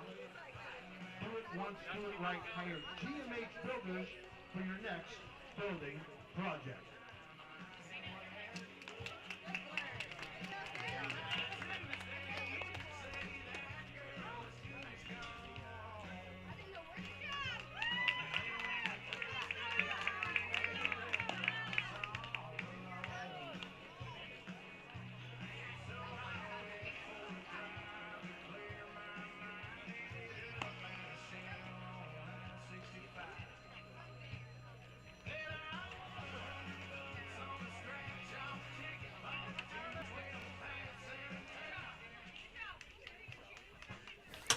It's Kieran Baker, Adam Alarbi, and Paul Lazul starting off the bottom of the 5th. An inning for the Stompers that went well last night. Scored 3 runs in the bottom of the 5th. Those would be the final 3 runs they would score in that game. Kieran Baker offense. Watches ball 1 there. Why not? Stompers got the leadoff man aboard Sebastiani last inning. Immediately erased on a Sepulveda double play. Oh, Baker gets on to start the inning as well. Yeah, now ahead 2-0 in the count. Can have a more patient approach here. Can wait and find his pitch. The 2-0. An off-speed pitch crosses high. Now 3-0 to Baker, who was hit by a pitch in the second inning. Got all the way to third base, but an Adam Alarby strikeout stranded him there. The 3-0, a green light from Coach Zach Pace, and that one fouled off the first base side. The only thing I'm thinking there is he's dead red fastball on 3-0 because Dylan's thrown so many curveballs. That's not usually a 3-0 swing we'll see. And the 3-1 misses outside, so the second free pass issued to Kieran Baker, and a leadoff runner on base for the second inning in a row. You have to make this one count. I mean, Baker has accounted for half of the Stompers' runners to get on base. We're playing into inning number 5. We're more than halfway home here. We've been playing for less than an hour. Yeah, quick and not a lot of offense game. A ball there gets away from the catcher, Cox, and Baker will move up 90 feet. It's his second stolen base of the game. Now Alarby standing in was the first strikeout for pitcher Luke Dillon in this one. He's since striking out 3 more. Winds and deals, swung on and missed to even the count at 1-1. Now this is just the second at-bat the Stompers will have tonight with runners in scoring position. Baker made it all the way to the third, his first time he made it on base. That pitch, a fastball misses low.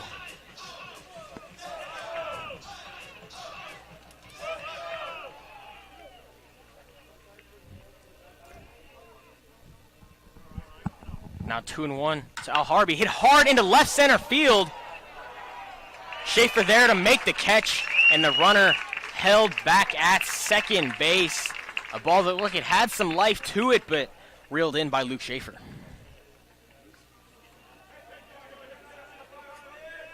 That'll bring up the lefty Paul Lazul playing first base tonight for the Stompers. Struck out in his first at-bat.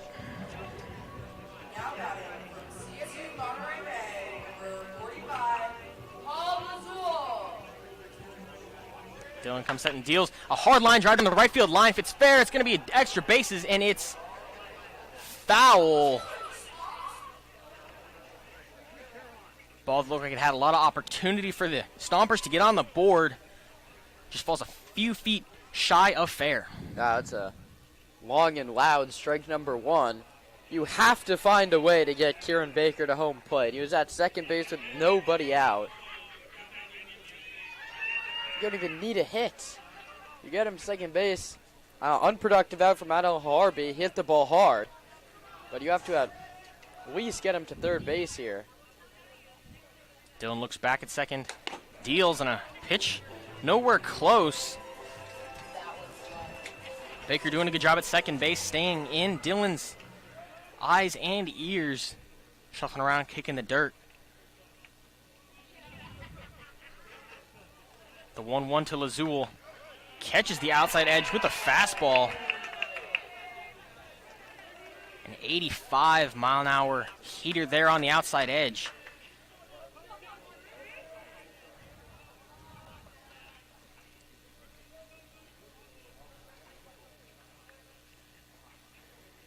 Now the 1-2 to Lazul. Down the middle, looking strike 3. His second K of the game, and the 5th for Luke Dillon.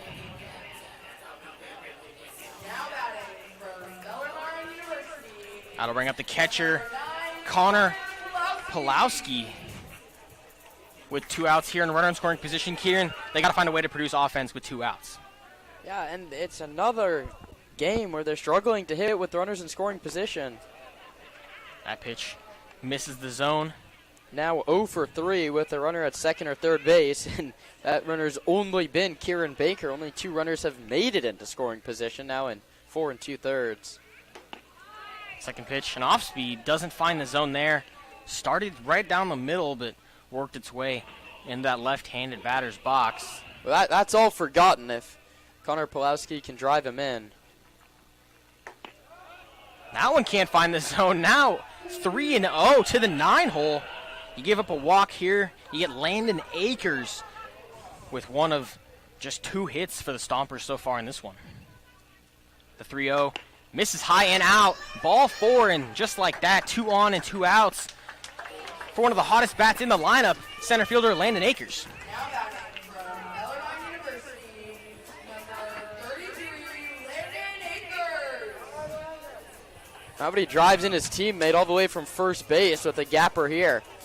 That would be nice. Get the Stompers right back into this thing, or you can tie the game with just one swing. First pitch, Akers sees. Fastball low. He's been all around the zone. Dylan has this inning. He just can't seem to find it right now. Now the 1-0 to Akers. Same spot, just a touch higher. Gets the strike there to even the count at 1-1. Akers had 6 home runs for the Knights during his collegiate season. The Stompers would love one of those right here.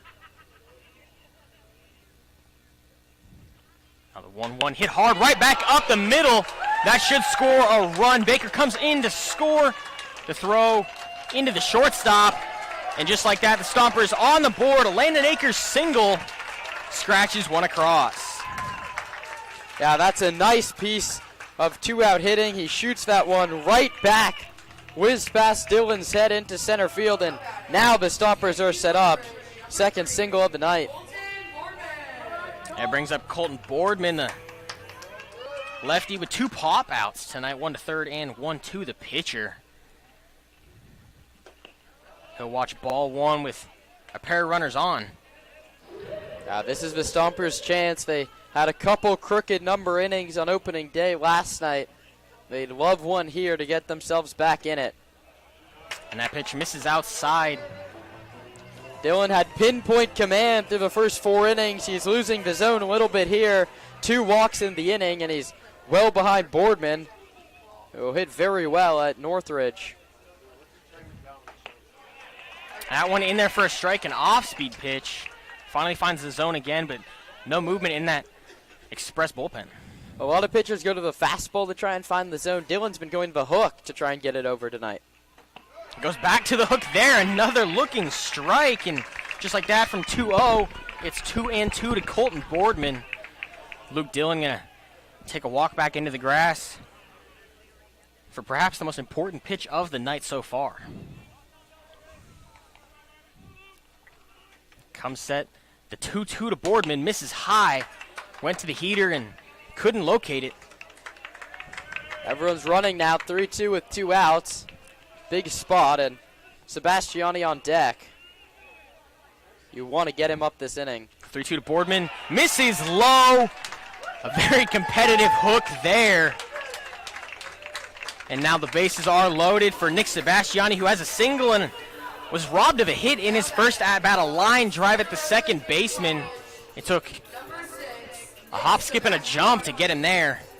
And as Jeff England comes to the mound to talk to his pitcher, it's a good time to tell you about this first bases loaded moment of the contest. Every bases loaded moment this season is brought to you by Friedman's Home Improvement. Friedman's is loaded with all your home improvement needs. Friedman's, if they don't have it, you don't need it. And what the Stompers needs right now, I wonder if at Friedman's they have an RBI double into the gap, because that's what the Stompers could use right about now. The bases are loaded.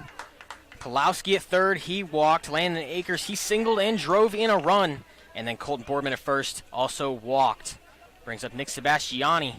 First pitch he sees, he hits hard into the 4-3 hole. The first baseman makes the play. Can he get it to Dillon in time? He does! Luke Dillon showing off the legs there. Saves himself a run. The Stompers get one in the bottom of the 5th, but can't capitalize on the bases loaded opportunity. We'll go to the top of the 6th, 3-1 on the Stompers Broadcast Network. Just bomb bombs and the touching and feeling part. And I think we're all good, all right? So everybody, let's hear how loud you can sing. We're singing, right? You went to Bottle Rock, so you're used to it.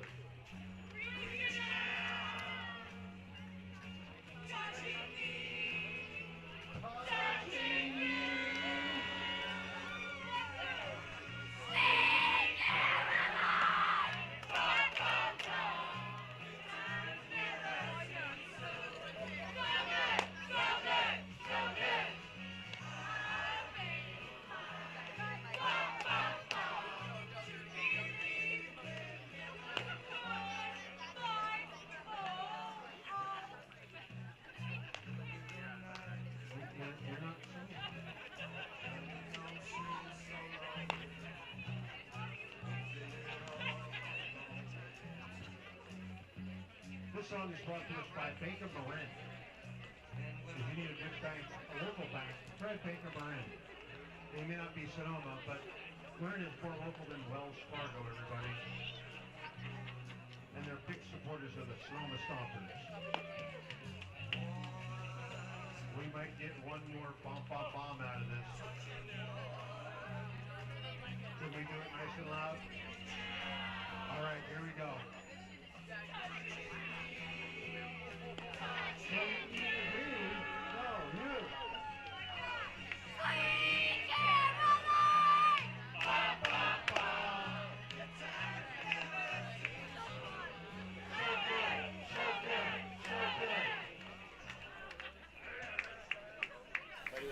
Sweet Caroline's been sung, and we're set for the top of the sixth. Lucas Schaefer due up, followed by Kays Duremer and Brady Boyd. The first pitch he sees high into left field. Going back is Sebastiani, and he'll make the catch a few steps shy of the warning track there. A one pitch, one out to start the inning for Nick Haas.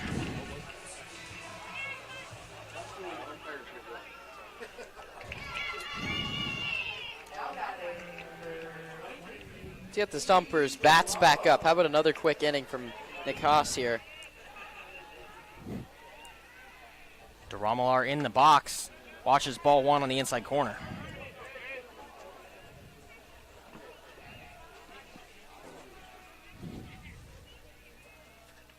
The 1-0 to DeRomelar. A high fastball, first strike one. Yeah, that one clipped the top of the box. Top of the zone, beg your pardon. That one swung on and missed. Foul tip into the catcher's glove. Now 1-2. Haas works quickly. I mean, not as quickly as Laginto, but still get the ball, throw the ball. We've been playing for an hour and 7 minutes, and it's already the sixth inning.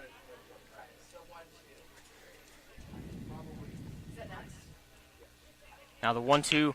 Softly hit into the 4-3 hole, charging in to make the plays. Alarbi going to glove toss it in time over to Paul Lazul. Some flashy leather there. Gets the out.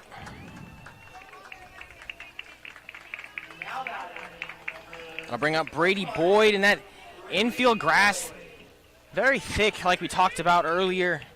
A tough infield to play, but Alarbi adjusting there. Doesn't have time to make the transfer, just tosses it out of the glove. First pitch Brady Boyd sees is a front door off-speed pitch there for strike one.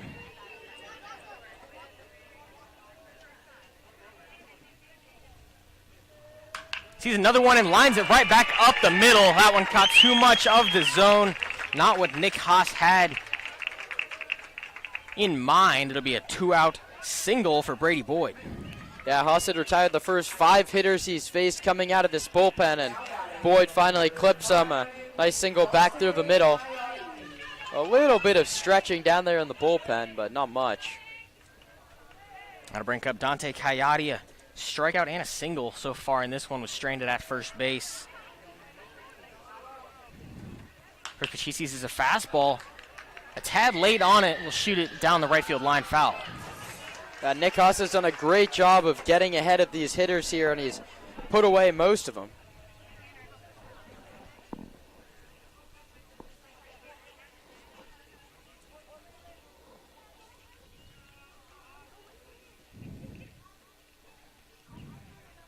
Now the 0-1 hit hard up the middle. Boardman ranging on to make the play. He's going to step on second and make the third out of the inning. It goes down as a fielder's choice, and we'll head to the bottom of the sixth. 3-1 in favor of the Express on the broadcast network. Shauna and Walker.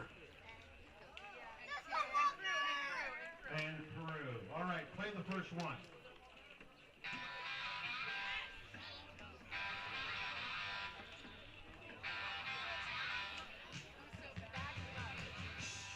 She gets bad to the bone.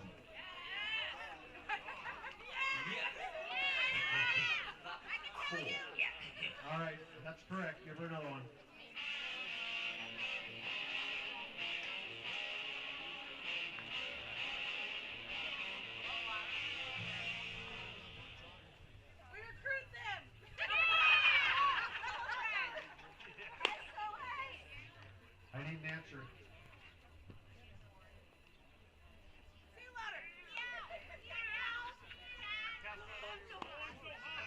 you said cat scratch fever, pit vision. Yes. All right, one more.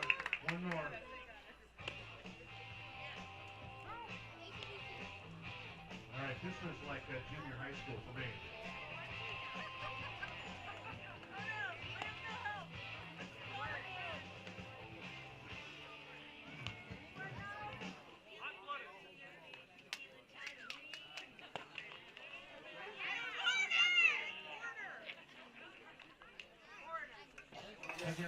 Back in for the bottom of the sixth. Luke Dillon out for his sixth inning of work. He had 4 clean and gave up a run at all. 5 strikeouts of the Stompers so far, and he'll get Esteban Sepulveda to start it off, who swings and misses at strike 1 there.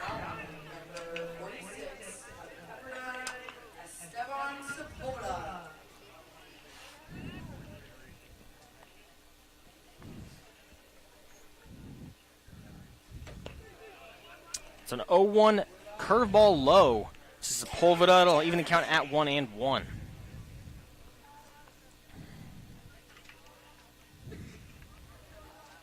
The 1-1 delivery hit hard into shallow right field. Ranging to make the catch is Nordyke. Second catch he's made in that area. This one, and the first out is retired. Now batting, number 6 from the Ohio State University, Anthony Shepler. That'll bring up the Buckeye, Anthony Shepler from the Ohio State University. Had a good night last night, 0 for 2 so far today. And he'll watch a strike on the outside corner to start the count 0-1.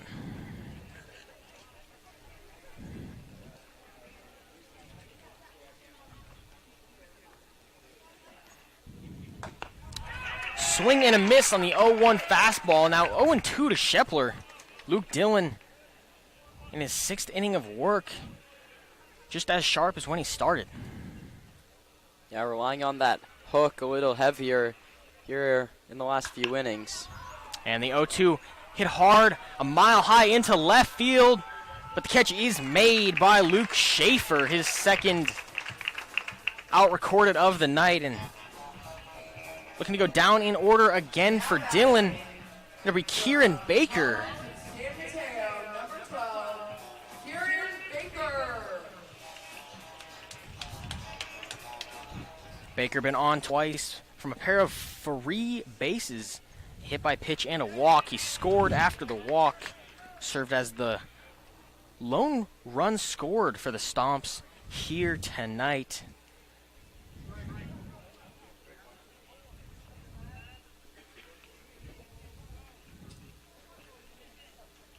Now the 1-0 to Baker. That off-speed pitch misses low.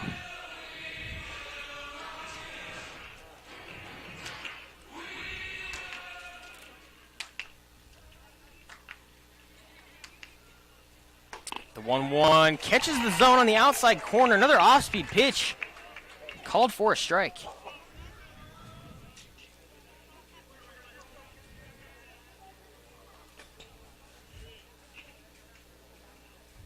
And the 1-2 to Baker. Swung on and missed, strike 3.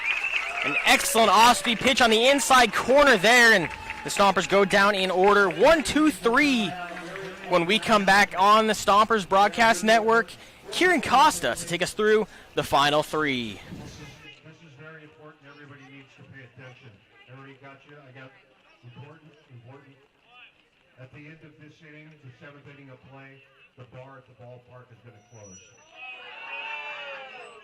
I'm really sorry about that, but those are the rules. That's the bad news. The good news, though, is that Steiner's is open till 2 a.m. So there you go for a nightcap at Steiner's.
Nick Haas back out for his third inning of work. The only blemish through 2 was a 2-out single by Brady Boyd in the 6th. Dylan Edelman was lightly throwing down in the bullpen, but that movement seems to have stopped. And why go away from Haas, who's pitching very well? Now batting, number 20, your wide winner, Mason Cox. That'll bring up Mason Cock. He singled and scored in the 3rd. He struck out in the 4th.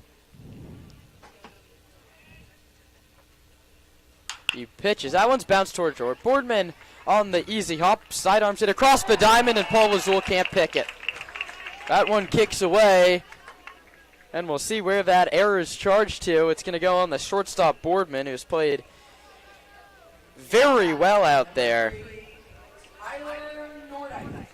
And honestly, if you ask Boardman, he says he probably should have hit Lazul in the chest, but if you ask the first baseman, he probably wants to be able to pick that baseball and save the captain of the infield an error. That one's high. 1 ball and no strikes to Tyler Nordyke. Struck out in the 3rd and grounded out to the pitcher in the 4th. Digs in for his 3rd time through. The top of the order, and Jelani Mason looming on deck. 1-0. Haas pours it in there, 84 miles an hour. The count's 1-1.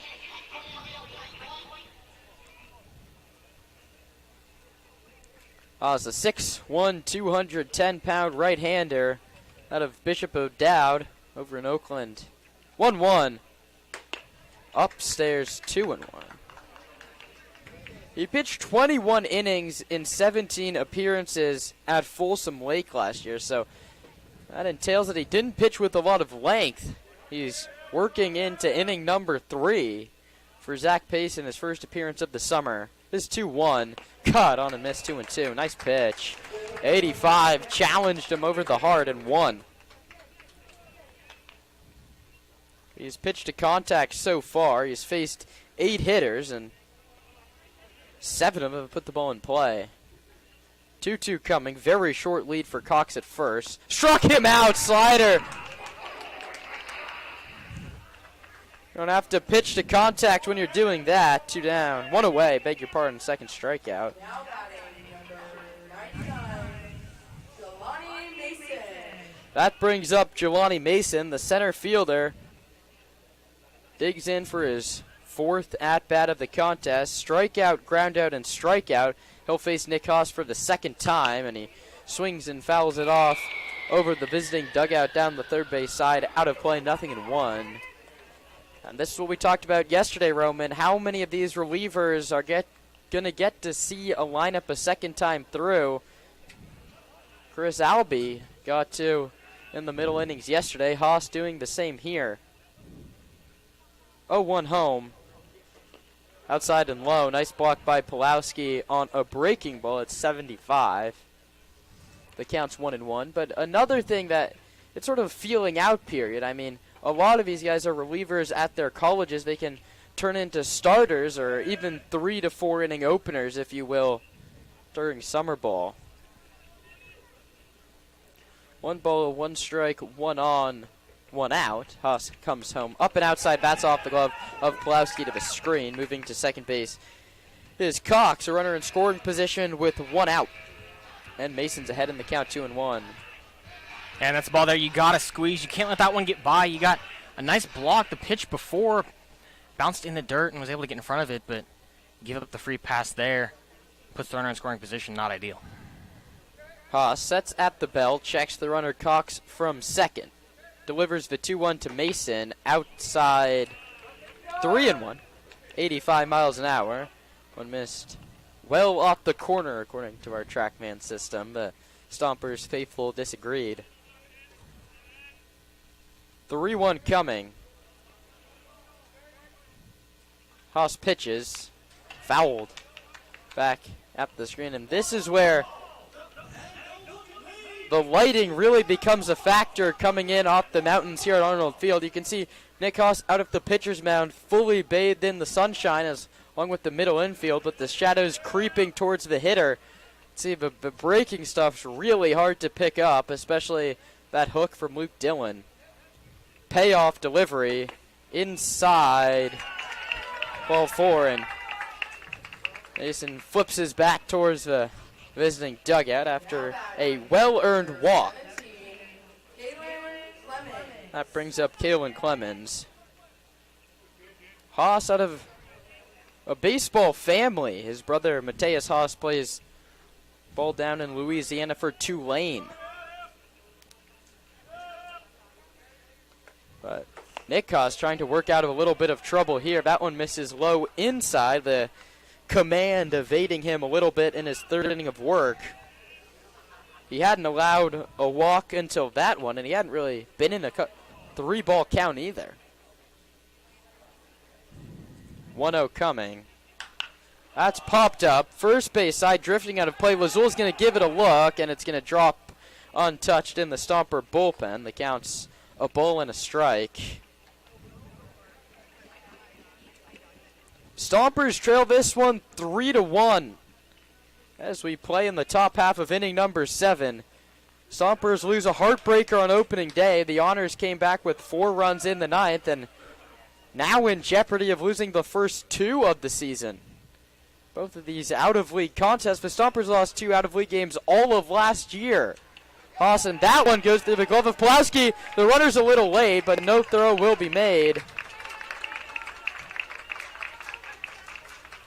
And now trouble really brewing in the visitor 7th. It's a couple now you want to squeeze if you're Pulowski. 2 balls and 1 strike. Haas, a righty, pitches with his infield now in. Swing and a miss. Doesn't matter where the infield is when he's blowing it by him at 86. But you saw Zach Pace pop out of the dugout there and motions his infielders to come in. And when your offense is struggling, as it is now, you have to cut down runs any chance you get. 2-2 coming from Haas is low. A nice block from Pulowski there. Keeps that one in front. Saved a run, maybe 2. Breaking ball. Fills up the count at 3-2. And still no action in the Stomper bullpen. Payoff comes home. That's grounded to Boardman. Slides. He comes home. The tag.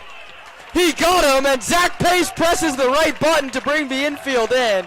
You have to credit the Stompers skipper for the play right there. And how about the shortstop as well?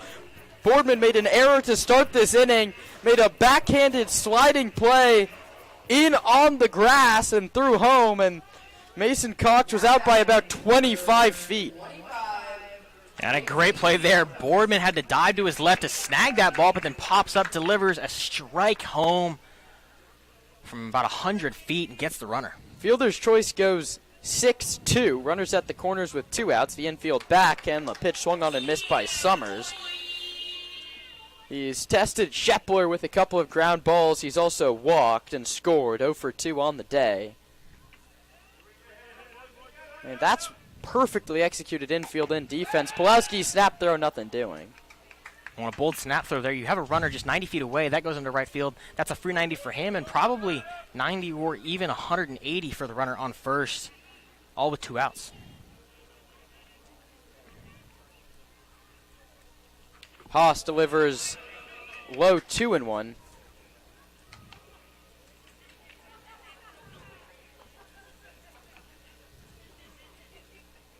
One ball and 1 strike to the designated hitter. Summers stands tall straight up in the right-handed batter's box.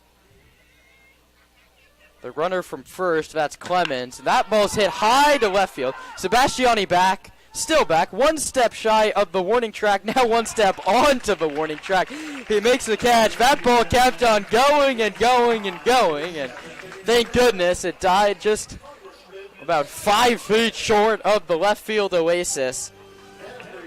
In the end, it's no runs on no hits and 2 left. Time to stretch in Sonoma. The Stompers need a little offense.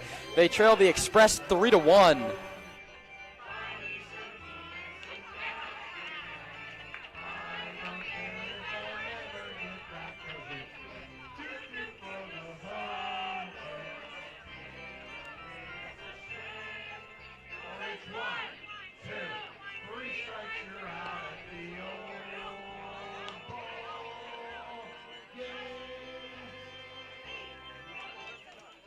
seventh inning stretch is brought to us by Congressman Mike Thompson. You can see his sign out there beneath what else? The American flag. Your political donations at work, everybody. Oh, and we have a birthday here. So let's sing happy birthday. AJ, happy birthday to you. Happy birthday to you. Happy birthday, AJ.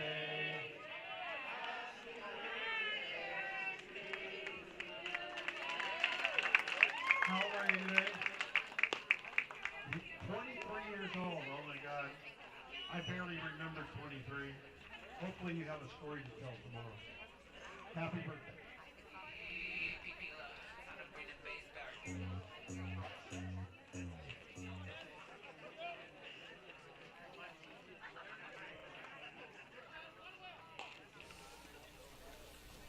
7, 8, and 9 in the Stomper lineup trying to get things going against Luke Dillon, who's still out there for the Petaluma Express, but finally they do have some action down in the bullpen. Al-Harbi, he fooled on a curveball, went all the way around, it's 1-1. The second baseman struck out and lined out. Waits the 1-1, another curveball. That one drops out of the zone, 2-1, and you need the leadoff man aboard if you're Sonoma. You've made the plays defensively, you brought the infield in, you've managed to go win this game, and now you have to go do it. The pitch is low, 3-1.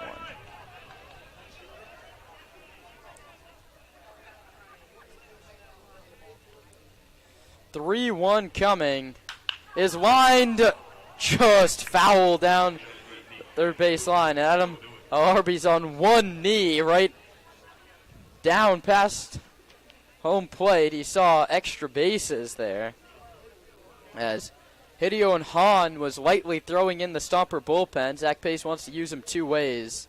3-2. Al-Harbi strikes out swinging. Fastball low at 80. Strikeout number 7.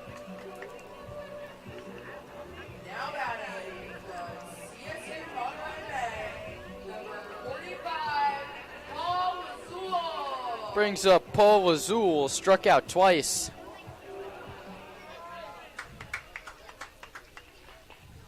The pitch is a cue shot foul out of play towards Jacob's Restaurant, set up by the Firebird Margarita Lounge. That's down the third baseline at Arnold Field.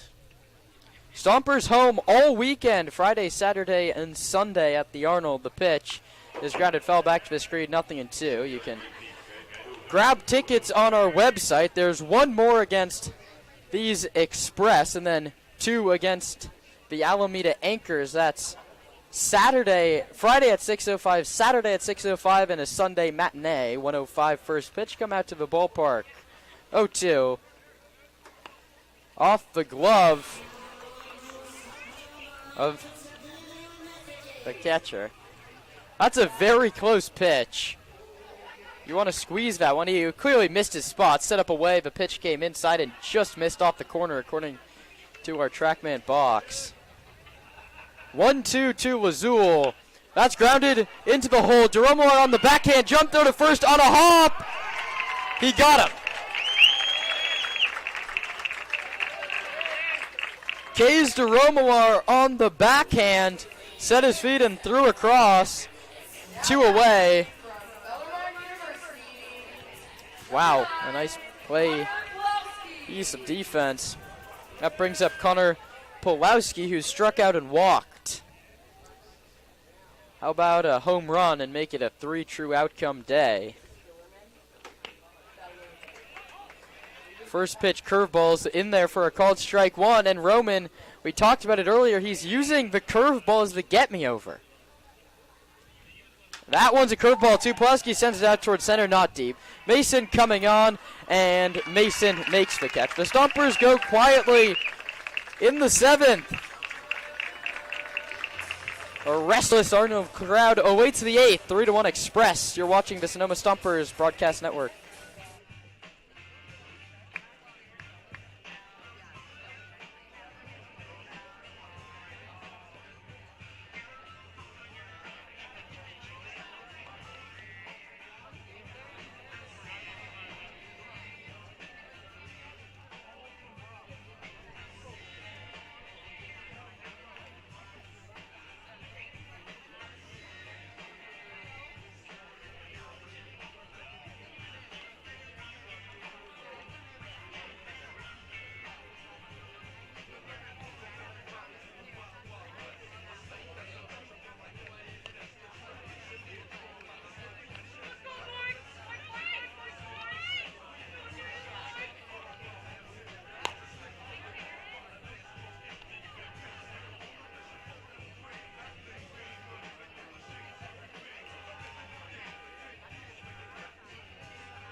We go to the last of the 7th inning here at Arnold Field, and it's now a second pitching change by Zach Pace, or beg your pardon, we head to the 8th.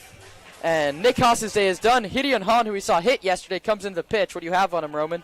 Yeah, he made 8 appearances this last season, pitched 10 innings, gave up 11 hits, 8 runs, all of which earned, walked 7, struck out 13, ended the season with a 7.20 ERA.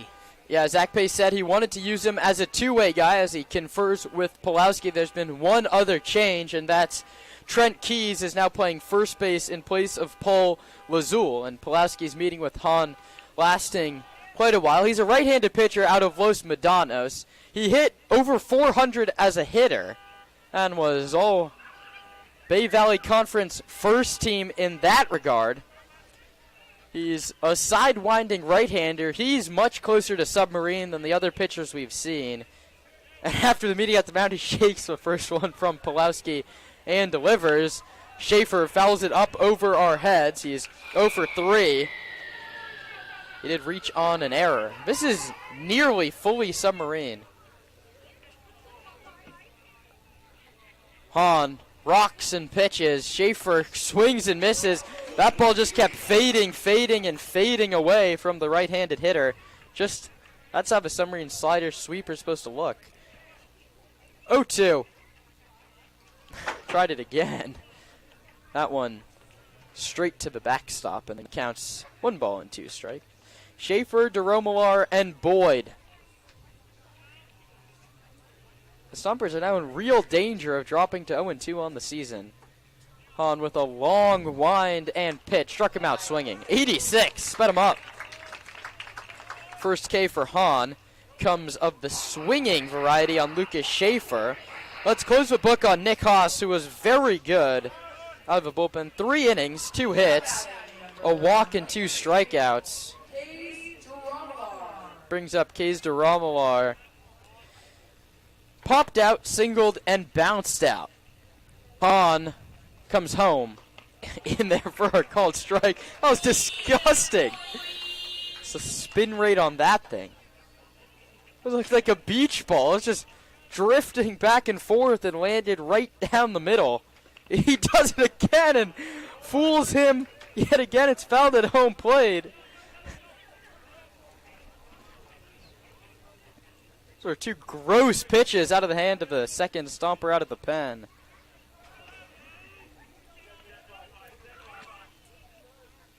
The 0-2 home. See you later. Spit him up. Goes to the fastball. This is a fantastic piece of pitching we're watching from Gideon Hahn. And maybe even more impressive, he came in as a defensive replacement yesterday and landed on his throwing shoulder after making a play at second base. I talked to him after the game. He said it's a little sore. Doesn't seem sore right now. Back-to-back punch-outs to start his appearance, and he's ahead 0-1 on Boyd. And the Petaluma Express look all out of sorts at home plate. The 0-1 is popped up, and it's drifting out of play, 0-2.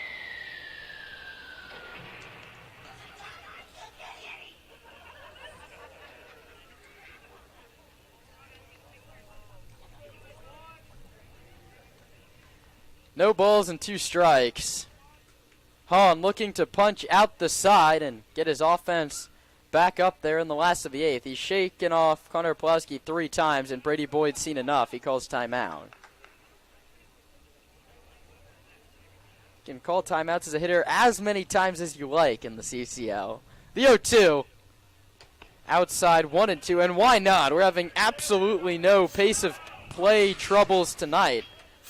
We start at 6:16. It's yet to be 8 o'clock, and we are about to get through 7.5 innings. I mean, the Stompers' bats are this quiet.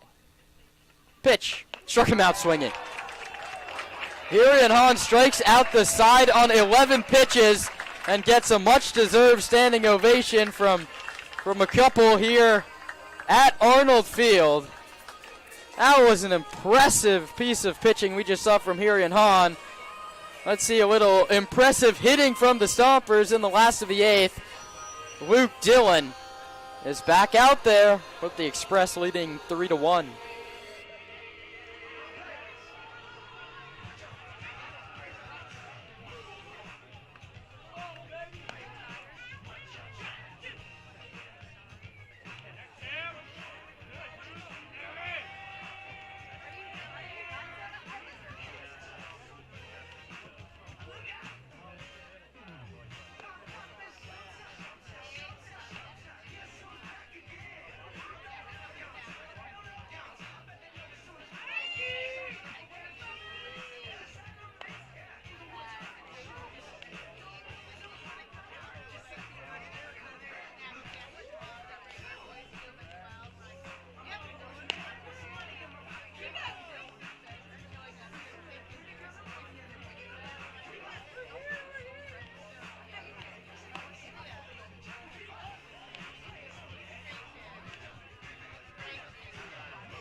Gideon Hahn just pitched very nice top of the 8th inning. Stompers need some offense in the bottom of the 8th.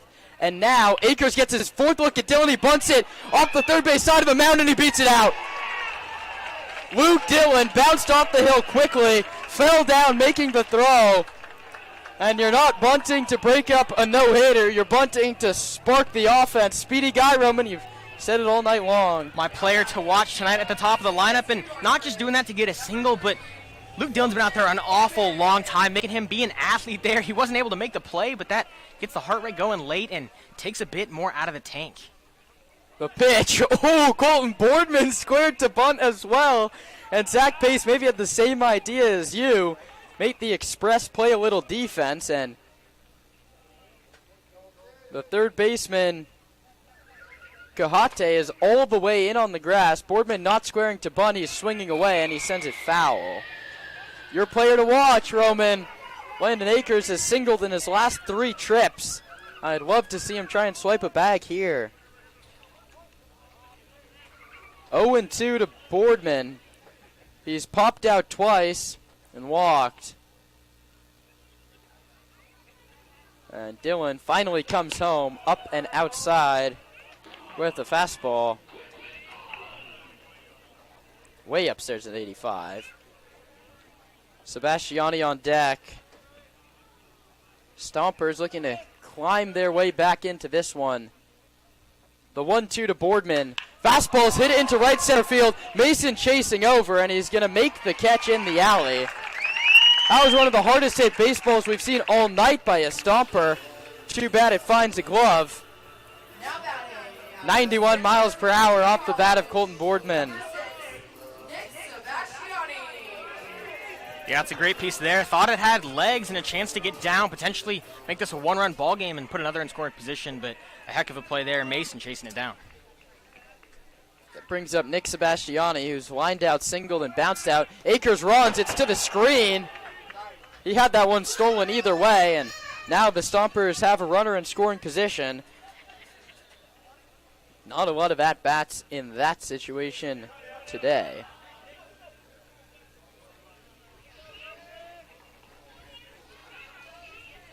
Dillon checks second, delivers the 0-1. Sebastiani sends it out towards very shallow center. Out goes the second baseman, Nordyke, and he has robbed Sonoma of yet another hit. He robbed Sebastiani again.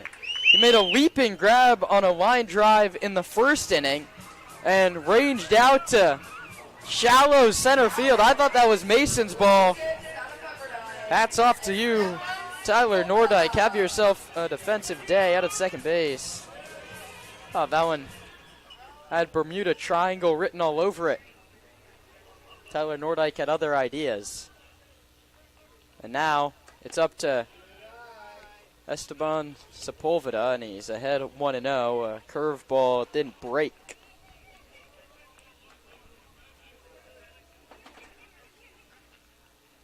Goes to the fastball and misses low outside. 2-0.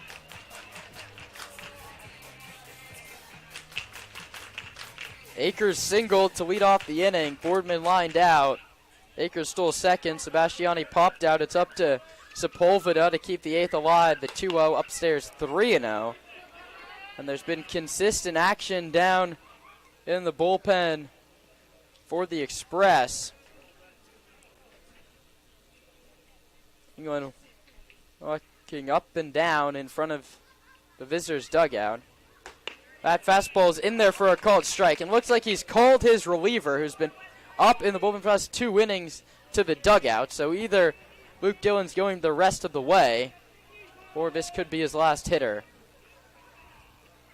Akers dancing off second, the 3-1. Sepulveda bounces it towards short. DeRomar has another chance. He's not going to pass this test. I know, that's a tough play. But it's going to go as a hit in the scorebook for Esteban Sepulveda, his second of the year. He was 0 for 3 up until this point. Akers is at third. Sepulveda is at first. And here comes Jeff England. This might be the day for Luke Dillon, and if it is, what a day it's been. Zach Pace is gonna talk to his hitter, Anthony Shepler. England hasn't called in the whole infield, so this could just be a consultation. I'm not so sure. The amount of time that he's out there talking to him makes me think that he's going to let him go, and he is. And here we go. Luke Dillon against Anthony Shepler. Hometown kid gets the D1 offer and goes to Ohio State. Looking to deliver for his summer ball squad, the Stompers here, right on left. Sepulveda from first, Akers from third. Watch for anything to get by the catcher Cox. 2 outs in the 8th. Sepulveda not running. Shepler takes a fastball, called strike. Our TrackMan system disagrees, but the home plate umpire put Shepler behind in the count, 0-1. The 0-1. Pop foul, it's 0-2.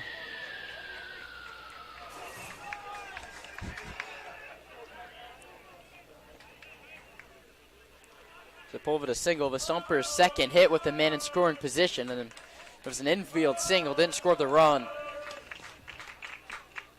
0-2 to Anthony Shepler. Dillon pitches, Shepler strikes out swinging on a fastball. And the side is retired. For the Stompers in the 8th, they threaten but do not score. No runs on 2 hits and 2 left. One last inning left for Sonoma to come back. We head to the 9th with the Express leading at 3-1.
Ninth inning of play here in Sonoma. Hirion Hahn comes out for his second inning of work. All he did was strike out the side on 11 pitches. What did you see from him in his first inning of work, Roman? Yeah, pitching from pretty much a sidearm, submarine kind of slot. Was really taking advantage of the right-on right matchups, using a lot of sliders, a lot of sweepers. Fastball on occasion there, but really relied on the off-speed stuff, going far right to far left. Had some swings that the barrel's across the plate and the ball is 6 inches in front of it. Just disgusting stuff out of the pen. He's going to face Dante Chiatti, Mason Cox, and Tyler Nordyke. If anyone reaches, it's back to the top. Dante Chiatti out of College of Marin takes ball 1. Struck out in the second, singled in the fourth. Grounded into a forced play in the 6th. Counts 1-1 on him in at-bat number 4.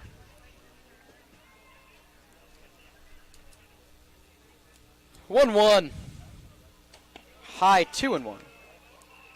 For the Stompers in the 9th inning, it'll be Kieran Baker, Adam Alharbi, and Trent Keys, who came in for Paul Lazul at first base, and those are going to be in charge of what's hopefully just a 2-run rally. That one's inside 3-1. But Hahn has to work a scoreless frame before we even talk about a Stomper offensive outburst in the final frame. 3-1 home.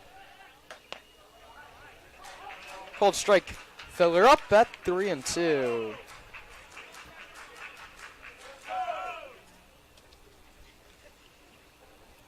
Hahn delivers the payoff. Upstairs, ball 4. And Dante Cajate is on for the second time today. And you got to think Jeff England in that dugout between innings said, hey, if you see it spinning, lay off. He didn't throw a ton of them for strikes, but they whiffed on a bunch of off-speed pitches there. If they can sit on the off-speed and try to hunt fastballs, they're probably going to be successful. First pitch is fouled out of play first base side. The count is no balls and a strike. Cox singled, scored, struck out, and reached on an error. Hahn looking for a 2-ball here. The 9-hitter Tyler Nordyke waits on deck. He's having himself a heck of a game out at second base. Hahn checks it on at first without making a throw. The 0-1, very short lead for Cajate at first, not running, and the pitch misses high 1-1. Not the pinpoint command we saw from Hahn in his first inning of work.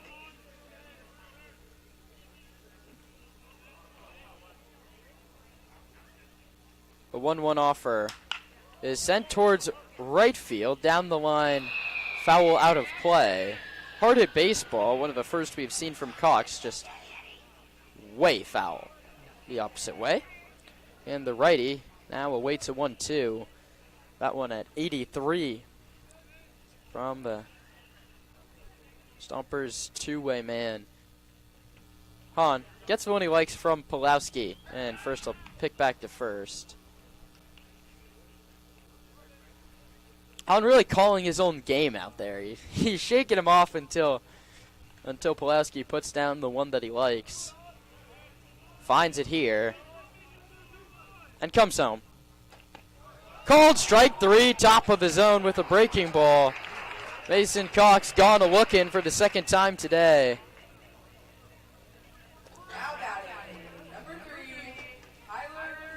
That brings up Tyler Nordyke, who hasn't done anything with the bat, but has saved runs out in the field at second base. A couple strikeouts and a ground out to the pitcher, and that one hits him. That's sort of what happens when you're a sidearmer. You're going to lose control of one of those at some point, and that was the hardest pitch he threw today at 85, and it found the front hip of Tyler Nordyke. He's on base for the first time today, and back to the top in Jelani Mason.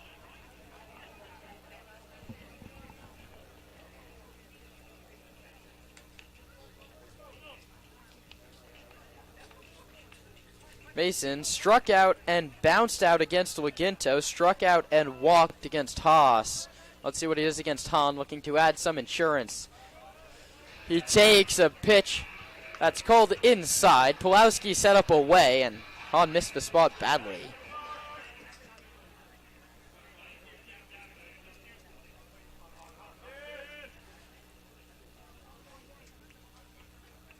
The 1-0 is bounced back to Hahn, a very high hop. He's going to go to first and get the out there. The runners move up. It plays as a sacrifice bunt in theory. The putout goes 1-3. Now there's 2 on and 2 out for Kalen Clemens. Now batting number 17, Kaylin Clemens.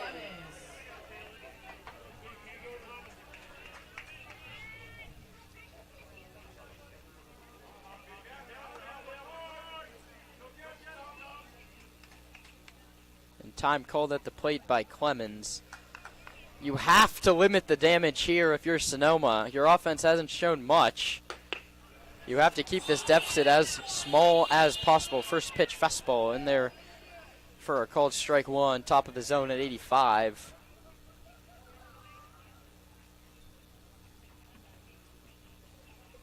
Hahn comes home. Clemens checks 1-1. One drifted well off the corner.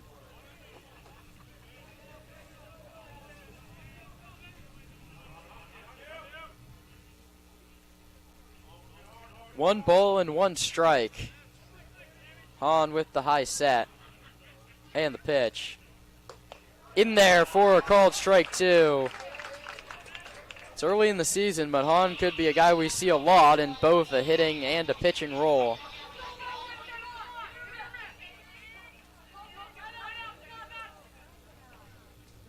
He walked in the 9th inning yesterday as a hitter, and here he just misses off the corner away. The count's 2-2.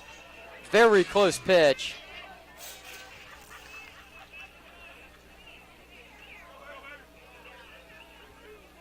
No one up and loosening in the Stompers' pen, and no one up for the Express either. But 2-2 home. Struck him out swinging. Breaking ball in the zone. Clemens waved and came up empty.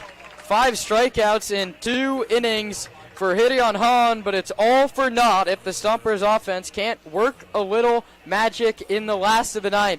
The Stompers were on the wrong end of a 9th inning rally last night.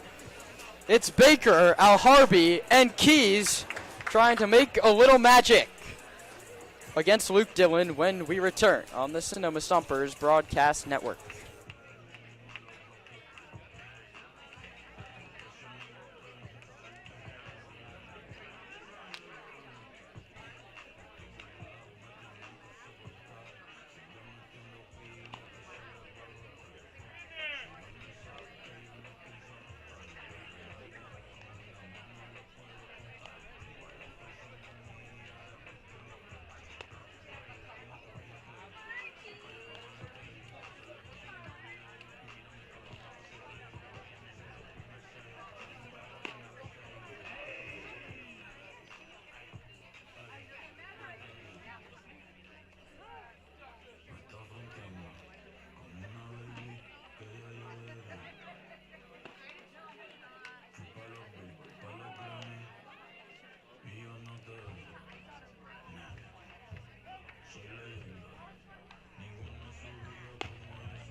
Here we go, last half of the 9th inning. The Stompers' bats have been quiet all night long. Kieran Baker has been the guy that's gotten on. He was hit by a pitch and he walked. He scored the lone run. Luke Dillon nearing 100 pitches, looking for the complete game. Pitches, low ball 1. It's been an impressive pitching performance from Luke Dillon back at Arnold Field. 1-0. Baker lines it into right field the other way, a base hit, cutting down the line. Baker takes a hard turnaround first. He's heading for second. Here comes the throw. It got him. That can't happen. You can't make any outs on the bases in a game like this. It's a single for Baker. The putout goes 9-6, and he was out by a lot. Caught stealing yesterday. That's a couple mistakes from Kieran Baker on the bases. First pitch to Al Harvey's in there for a called strike one, and he took a hard turnaround first, hesitated, decided to go to second, and was out by 3.5 steps via one.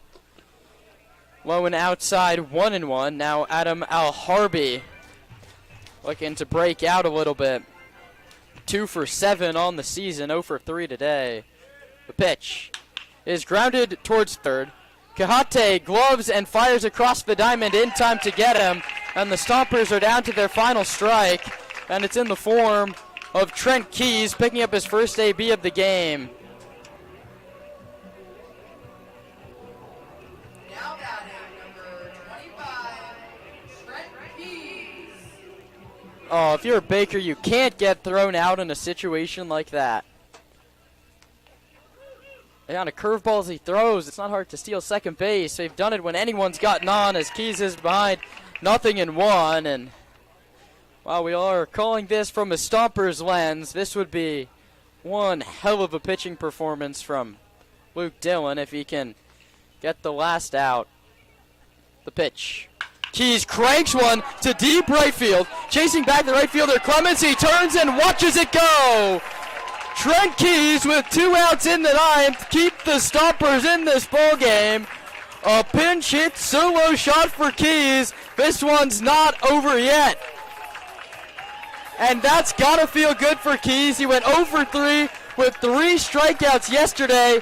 He unloads left on right there. Enjoyed that one, Trent. Yeah, that's got to feel great for Trent Keys, but even worse for Kieran Baker. Had you stayed on first base, this is a tied ball game in the ninth. A brutal break there for really everyone involved except Trent Keys. The Stompers now within a run, but you can only imagine what if he had stayed at first base and tied this ball game. It's a beautiful lefty swing. He got down to that one a little bit and sent it out to the right.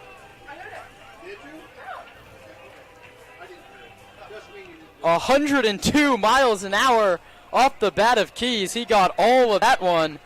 343 feet. The first pitch is a called strike one to Connor Pulowski, who represents the last hope for Sonoma. You have to flip the lineup to Landon Akers, who singled 3 times. Pulowski takes a hook. It's 0-2. Dillon steps off, pounds that hand against his leg.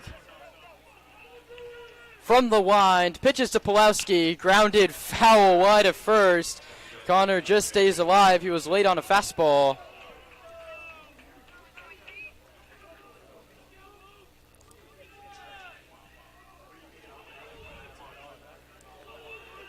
Oh-2.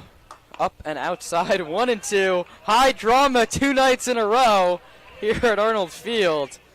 Nothing comes easy in Collegiate League Baseball. 1 ball, 2 strikes, 2 outs in the ninth. Dillon misses up and away, 2-2.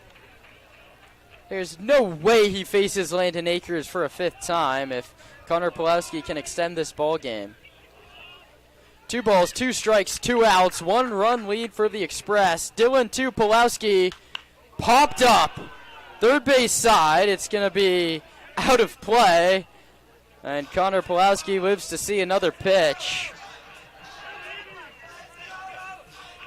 It's not a Maddox. He's well over 105 pitches at this point, but this would be a rubber arm performance out of the righty from Santa Rosa Junior College. Hands over the head, comes home to Pulowski, popped up, third base side again. Kahate makes the call. He's at the Flybird Margarita Lounge, and it drops maybe 1.5 inches over that fence. Pulowski's battling against Dillon. That pitch count continues to rise, but it doesn't seem like pitch count's really an issue. A third 2-2 pitch from Dillon. He wins the battle with a curveball. and the Express fans rise as one. 10 punch-outs in a complete game shutout. My goodness. Or, beg your pardon, just a complete game and a victory for the Petaluma Express. Wow. 9 innings, 9 strikeouts, and an amazing pitching performance. Roman, I mean, there's a lot of plays you look back on.